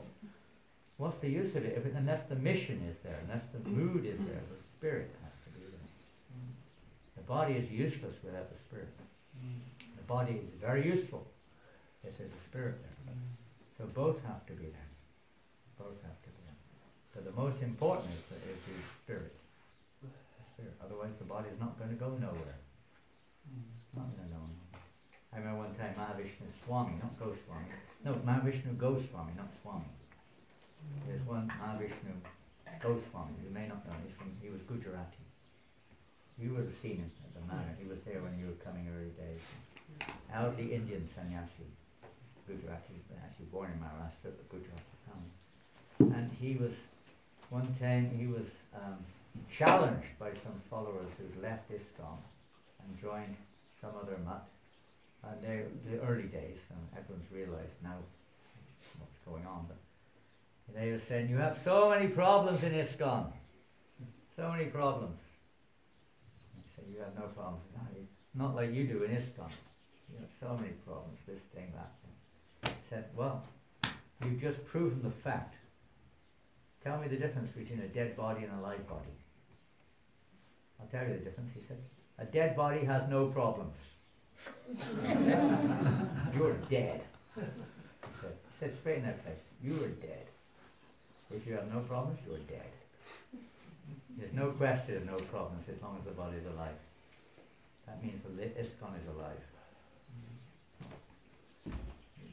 Quite direct. So it will be some, call them problems if you like, call them opportunities to surrender, purifications, call it what you may. What choice do we have but to take shelter of Krishna sometimes? Opportunities. Many problems. Talk about Prabhupada, how many problems he had to go through. Isn't it? If you want to look at it from our perspective. So many problems. With his own disciples, so many things going on with government, financial, so many things. Scandals. So many things he had to deal with. Even some of his own, peers were not supporting him. Speaking, non-devotional persons. So many challenges, so many difficulties. The Prabhupada said, our only prayer should be, how can I serve you? So you can still say that to your prophet. How can I serve you? Doesn't it? Doesn't matter who we are. Everyone can do it. You may not, we can't imitate, you can't expect to be, knight on shining armour on your horse going to war in the battlefield, and tomorrow sending you off to, Timbuktu to preach or off to Iraq or Syria. Not going to do that. But at least we can do what we can to try to spread them, or assist those who are spreading the mission. If we can't do much, assist them. Assist with the book distribution, assist with the prasad distribution, assist devotees who are selflessly distributing the message of Lord Chaitanya. At least we can do that. Well, it's getting late, it's 5:20, I don't know what your schedule is. Just a quick question. So we sometimes use the terminology, the divine intervention of the Supreme Lord. Divine intervention. Yeah, so allowing prospective happenings in our spiritual life or systems. But sometimes also there's a time when things go wrong, as we mentioned, sometimes there are problems. But also at the same time, how do we see that as divine intervention? Like for instance, we were talking about the wonderful temples around the world Srila Prabhupada's created. We had a beautiful temple, Chaitanya College in Worcestershire, that got so well. We had a beautiful temple in New York, the skyscraper. But how do you see the divine intervention there? The divine is intervening now, everybody's leaving.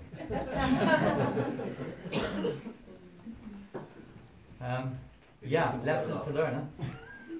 Well, again, institution is only there to facilitate the objective goal. Whether it's a building, whether it's a structure, whatever it may be. Rules and regulations are only there they're no use unless it helps us to achieve the final goal, right? Yeah. So temples, yes, in retrospect, you look at Chaitanya College, you look at New York, perhaps two of the biggest, maybe not, who can say, but from one perspective you could say, I had the same experience in Newcastle, small scale. We lost a golden opportunity in Newcastle to get the building there. Absolutely ridiculous. But sometimes this is, and we take it that this is our own lack of Krishna consciousness. What else can you say? And that's the whole purpose of the mission, that's the whole purpose of the institution, to awaken Krishna consciousness in us. So if you realize that this is my stupidness, it's like when Brahmananda blew $5,000 one time in some stupid deal with that so-called Mr. Price. And he said, well, what can we do, Prabhupada? It must be Krishna's mercy. Prabhupada said, it's not Krishna's mercy, it's your damn foolishness. Well, you know, you can look at it in both ways. I suppose you could say that, but it's not. Sometimes Prabhupada would also give examples sometimes on the other side, but this was foolishness. So we have to see it like that. It's from our own hearts. There has to be an awakening of humility, an awakening of sacrifice, an awakening of surrender in our hearts. So we're not the all-knowing controller, you know. And even if it is perceived as a mistake, if it awakens within our heart, you know, a feeling of what's the word? Repentant feeling, a feeling of, you know, I'm so rascal number one, or whatever it is, then, you know, Krishna's mission, although that may not be, you could say, the price that should be paid for that achievement, but it should be there, that we all start to feel like that. And then we're coming close to the purpose of, you know, the temple in New York or at Chaitanya College was to awaken this mood of complete surrender and dependence on Krishna. And if that's not the case, then Krishna will take it away. He'll take the facility away. Otherwise we'll misuse it. It's like we read this morning. Did we? Yes, we did. How Bhakti Siddhanta Maharaj was saying about the Bagbazar temple. How, you know, how devotees are now considering them owners of the property. We own this now. I'm the manager. I'm the boss. This is my room. Bhakti Siddhanta Maharaj said, I'd rather sell the place, tear down the marbles, because it's not achieving the purpose. That's when you get too much attached to the institution and thinking, you know, this is our success, blah, blah, blah. And we become, you know, completely institutionalized like that. But the institution is equally important in one sense, at least as a vehicle to move forward. But, you know, sometimes Krishna takes it away because either we're not ready for it, or we're misusing it, or we have a serious lesson to learn, we're not qualified, etc. And you have to realize that, you know, not that we then justify our business for the next 50 years. Some humility has to come in. You know, at least maybe it made a mistake. You know, at least maybe. There's many ways of looking at it. At least from our point of view, we should take responsibility. Even if we're not wrong, the mood should be there. Everybody else feels himself, you know, at fault. Thank you. You know, I mean, who knows what had happened? These various properties with what happened a few years later. Who knows what would have happened? Hare Krishna. Hare Krishna. So I can speak very much about Srila Prabhupada in New Mayapur, but Goswami didn't turn up, by the way. Or maybe he's sitting quietly in the corner. I didn't. Yeah, no, He's in the room downstairs waiting for us. Is he? No, I'm just kidding. No. If he is, better get down there quick. He may be called, you know, people are busy, some are busy, he's got things going on. Yes, Maharaj, you had to do something in your Heko house. Yeah, he's built, you know, he's overseeing the building of this new, I don't know if you've seen it, the Eco House down there, just near your guest house there. Yeah. So yeah, probably oversee some things there, because work is at an important point right now. I think at 5:30 is taking some of the devotees around the... Well, you better get there, it's 5:24. Some of the devotees means who are those some? The ones who just left. Huh? Maybe. We have two things now actually, so devotees, you have a choice. There is a Karatal session also, 30 minutes, if anybody wants to learn. Abhay will facilitate that. And then the second option is we can go for a walk. I mean, of course, after a break. Or we can do two parallel things. Yeah, parallel. You can do it at the same time. You can walk, learn, take a break while you walk and play cartels all at the same time. Very well. Do all three at the same time. And that's Or you can go and go to sleep somewhere. Probably the most popular one would be sleep, probably. 7-Up will be available. We should get some 7-Up tomorrow when you order some. Tell them to get it in tours or something. Give everyone a can of 7-Up. Remember Prabhupada. It became a bit of a scene. Every time Prabhupada would come to the manor after that, you know, I mean, those would order crates of 7-Up. You know, in the store, and there'd be like 6 to 8 crates of 7-Up sitting there, knowing that Prabhupada might take one can, but not more than that. And as soon as Prabhupada left, it was like, you know, rugby scrum getting on those 7-Up. Maharaja, do you remember 1977 when they celebrated Balaram supposedly they had the 7-Up honey? Big honey, yeah. You have to know that the celebration of the 7-Up and the honey on Balaram, we do it, used to do it. Such a drink, you get completely intoxicated. Really powerful drink of 7-Up. Yeah. Honey, 7-Up, cream, condensed milk, anything, all mixed together. Thank you all very much. Thank you. We'll probably see you tomorrow, Krishna willing.